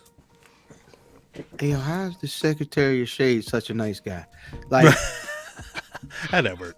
Like, look, the nigga, he robbed his mother, but listen, he deserves a second chance. Oh man, IlFab79, social media choice. Catch me on the timeline wilding out like Nick Cannon, man. You know what I'm saying? What do you think niggas talking to, huh? Wilding out minus all them damn babies, right? Yeah, minus. I'm singular in that that singular. That's the real Nuno. Peace to Brother Math. Don't follow him. Nope. Right. And Chris Brown is right. Shouts out to Black Announce Table. They had that Becky Lynch interview. I did see that. Power booking. Mm-hmm. I'm at Cal on Twitter, at Black Rasslin on Twitter, Facebook, and Instagram. BlackRasslin.com is a website, and as always, you can find Black Rasslin on Spotify, Apple Podcasts. Just Google your favorite podcast. We should be there. YouTube.com/Black Rasslin. Please make sure you're liking, commenting, and subscribing. Hit the bell. We're here every Thursday, 8:30, 8:35 p.m. Eastern Standard Time. Rain, sleet, hail, or snow, man. Patreon.com/Black Rasslin. Make sure you're paying that 1 or paying that 10 to getting that good content that can't fit over here because YouTube would throw our black asses out if we put it up there. And Seed and D. Facts and trust. We gonna figure some. Post Mania is gonna be post Mania for real. So make sure you're following where you need to follow. Once again, shout out J Boujii. If you want to watch that interview by itself, it'll be up on the YouTube tomorrow. Let us know if you're gonna be in Philly. If you're gonna be in Philly, bring your BRP merch. I don't want to see sign the autographs. I'm with this pen. Cal signed the autographs. He said he's not signing men's titties, only women's titties. Yeah, men breastises is getting signed only. Pecs only. Men's breastises. Who's signing men's breastises? I was just fam said something. I was just rolling. You said the opposite of what I said. I was wrong. Hey, look, it was just picking up the. Hey, anyway, was there anything else I need to shout out? Hey man, we gonna be at Mania next Thursday, but y'all enjoy the show. We gonna be everywhere. Was there anything? I feel like there was something else I needed to shout out. There isn't. Peace and love to y'all. Thank y'all for tuning in. Shouts to Stan. Mr. New Jack, please. Philly legend, take us out. Like me or not, I didn't come up here